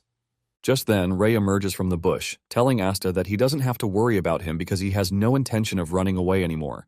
However, Asta tells him to keep his mouth shut and just tell him where he is. Ray then confesses that he was checking out the Lord of the Swamp to see if there was anything valuable. Ray then asks Asta what he plans to do with the body of the beast, and Asta tells Ray that he is free to take it as payment for his life. He even offers him a subspace pouch to carry it, and Ray happily thanks the man when he hears this. Asta plans to give Ray one of the pouches that he collected from the black market dealer. While Ray is busy celebrating acquiring the beast's body, Oberon asks Asta if he is sure about his decision because the Lord of the Swamp's remains are worth a fortune. Asta tells Oberon that there is nothing he wants to do with the corpse, and Ray needs to earn a living. Oberon is blown away when he hears this, and he concludes that Asta is such a noble man who is considerate and kind. However, Oberon is so wrong, and he has no idea that Asta has his reasons for not taking the Lord of the Swamp's corpse. The hide and fur are famous for blocking ether, which means if one made a robe out of it, they could sell it very high. However, there are situations in which the materials lose their properties once the monster dies, and this is why Ray's blade easily cuts into the monster's skin, but he doesn't even know it. Basically, what is left is nothing but a pile of junk. Oberon asks Asta what their plan is, and he replies that they are behind schedule, but according to Ray, it appears that they can still rest for another day. However, Asta has no interest in resting because he wants to get back moving as soon as possible. Later that night, they arrive at Base Camp 1, and upon arriving at the entrance, Asta talks about how dark it is. Ray reveals that the camp doesn't light fires at night because the light may attract monsters. Ray then suggests that they find the base camp keeper because they need to get their quarters assigned. Asta asks him what he means by base camp keeper, and Ray explains that it is basically the mercenary group that owns the camp. It turns out that they take a cut of the materials from every mercenary who stays there. In simple terms, they are glorified bandits who are lord over the place. Suddenly, a scary voice cuts through the dark, telling Ray that he's gotten bolder to have compared them to bandits. Ray looks up to find the base chief, Fixer, standing on the watchtower, and he freaks out. Even Oberon is intimidated by the man's looks, and it appears that the name of his group is Aviot. Fixer jumps from his post and lands in front of the group. He then stretches his hand to Asta, but Asta doesn't make a move until Fixer tells him that he is trying to say hello by shaking him. Asta finally agrees to shake him, and the two end up unleashing a tiny bit of aura as a show of force. After they are done with their power struggles, Asta asks Fixer why he came out to greet them, and Fixer reveals that he has a proposition. He's heard that they are heading back to Base Camp 4, and Oberon asks him how he knows this.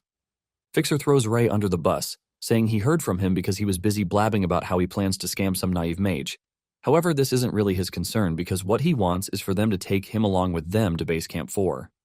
Asta is shocked to hear this, and Fixer explains that if Base Camp 4 fails, their camp is next, which is why they are interested in fighting.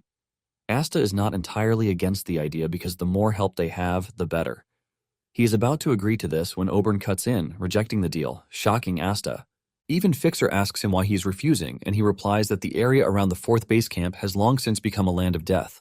Oberon tells him that things have gotten worse than he imagined, and Fixer cuts in with a strong tone, asking Oberon if he is basically saying he can't go because it is a death trap. Oberon confirms this, and Fixer loses it, unleashing his overwhelming aura while calling Oberon an arrogant mage. Fixer is insanely mad, and he asks Oberon who gave him the right to decide this because he has survived this long, relying on nothing but his sword.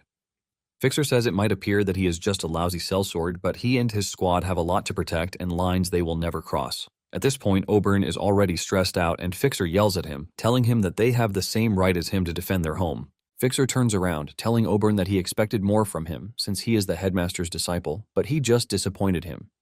He tells Oberon that they are going to find them a spot to sleep, so he can just go ahead and sleep. The whole atmosphere becomes awkward, and Asta heads into the camp to take a shower. After Asta is done taking a shower and his teammates have slept, Asta decides to meet with Fixer in his office.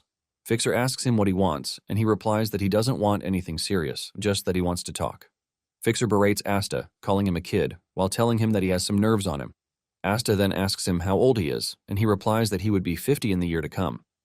Asta shocks him, telling him that he was 50 the year before, but Asta doesn't believe this and tells Asta to leave if he knows he is there to talk trash. Asta replies that he is pretty sure that Fixer is planning to go to the 4th base camp no matter what. Since he is hell-bent on doing this, Asta suggests that he come with them instead, because he is not supposed to worry about what Oberon said. Asta knows that it would be better if they went together. Fixer is shocked to hear this because he assumed that Oberon was the one in charge. Asta lets Fixer know that Oberon is just a figurehead, and he, on the other hand, is not like him. In fact, he acts his age, and it turns out that Asta wants Fixer to follow them because he assesses the aura he showed when he snapped at Oberon. He could see that he was experienced, and it was also hard to find a knight with such power. Fixer figures out that Asta is trying to use his men as meat shields, and Asta confirms this. Fixer then asks if he should consider it a formal request, and Asta reminds him that he is basically giving him what he wants, which is an escape route.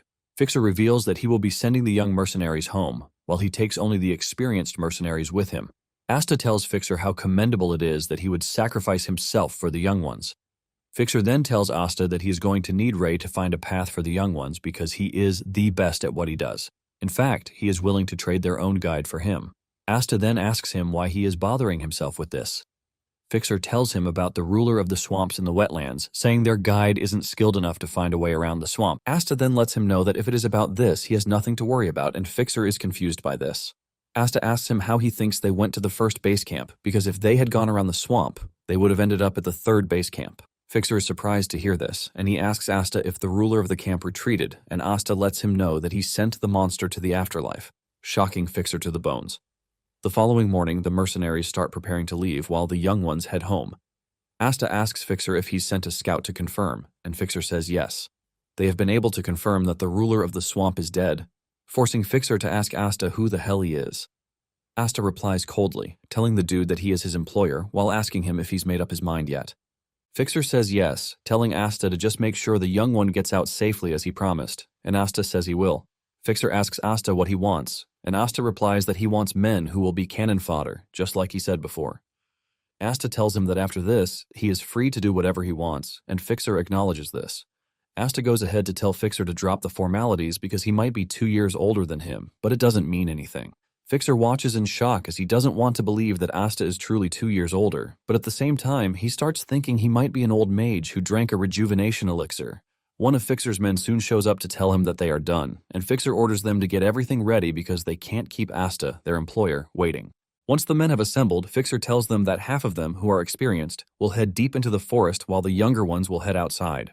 Fixer motivates his men, telling them to protect the name of Aviot. The mercenaries start to volunteer for who is going to go. Fixer sees how hyped they are and tells them to keep their mouths shut. He tells the young ones that he has no intention of hearing anything from them and suggests that they get a move on. Even with Fixer insisting that they leave, they don't want to go, and Asta is watching this from behind. Ray then shows up, asking Asta if it is true that the Aviot mercenaries are coming with them, and Asta confirms this, asking him if he is deaf. Ray believes that this is a good thing because they are monster hunters who have guarded the base camp for nearly 200 years. Upon hearing this, Asta realizes that they are guys who basically know how to win. Ray says he is pretty sure that any monster would not be much of an obstacle for him, but he is pretty sure that the mercenaries would still be of great help. Asta hopes this turns out to be true, and he asks Ray and Oberon if they have packed their bags already. Oberon assures him that he is fully packed already, but Asta teases him that he doesn't even need anything if he is a dead man. Ray yells at Asta not to jinx his fate, but ends up asking Asta to take him if they survive the whole ordeal. Asta realizes that the dude is making a gamble with his life, but to be fair, he is not going to get a reliable lifeline other than him if he doesn't get killed by Declan, that is. Asta then tells Ray that he is free to do whatever he wants. Ray thanks him, assuring him that he is going to do his best, but he can't go as far as selling his soul. Asta then meets with Fixer, and he asks him if he can persuade someone for him before they leave.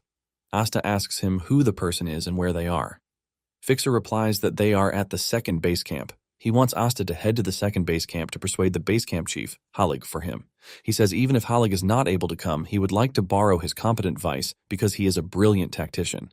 Meanwhile, at the 2nd base camp, it appears that they have also gotten themselves ready to leave for the 4th base camp. Hallig's vice says all that is left is to clear out the facilities, but Hallig says there is no need for this because even if goblins move in, they can just take it back later. Deep down, the vice is worried about this because this is only assured if they come back alive. Hallig then starts talking about how everything feels like vanity because he basically thought he had everything when he rose to the position of chief. Halig lets his vice know that he wishes to die very fast so he can take his position and see what he is talking about. The dude scolds Halig, telling him to stop making morbid jokes as if they are nothing. In fact, he doesn't appreciate the fact that he is acting out of character, and the dude replies that he might be behaving that way since it is his time to die. The vice is shocked to hear this, and it soon dawns on him that Halig has plans to join Fixer and his men. He yells at Halig, telling him that the destroyer is not a monster to be messed with because it hasn't even mutated yet, but it has already started mutating the forest. He asks him why someone like him is trying to get himself involved in things like this, because he was never like that. Halig asks his vice what kind of person he thinks he is, and he replies that he is someone who is looking for a big payout. Halig lets his vice know that every seasoned warrior will be there, which means the battle will be worth it. Even with this, Halig's vice doesn't think it is worth it, and he urges him to reconsider. He tells Halig that the guys are ready to run away already, and he just needs to reconsider his decision to go to the 4th base camp. Halig says he could clearly see that his vice is afraid to die, and the dude confirms this, saying he has no intentions of seeing his ancestors just yet. Halig then shocks him, telling him to become the chief, so he can at least sit in the chief's seat even if it is once. In fact, he lets him know that he is free to run things however he sees fit.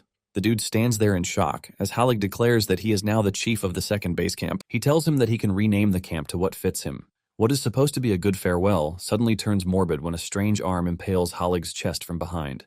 It turns out to be Kellogg, who maniacally tells Halig that he is sending him and his men to the afterlife. The vice screams in horror at the sight of this, but to protect the new chief, Halig puts all of his strength into kicking him really high, away from the danger zone. The new chief watches as his former boss dies at Kellogg's hands, and Halig's last words to him are to tell him to live because he is now the new chief. Well guys, that's the end of the video. If you like this video, comment next part in the comment section. Also subscribe to the channel, hit the bell, and like the video. Thank you for watching, and see you next time again.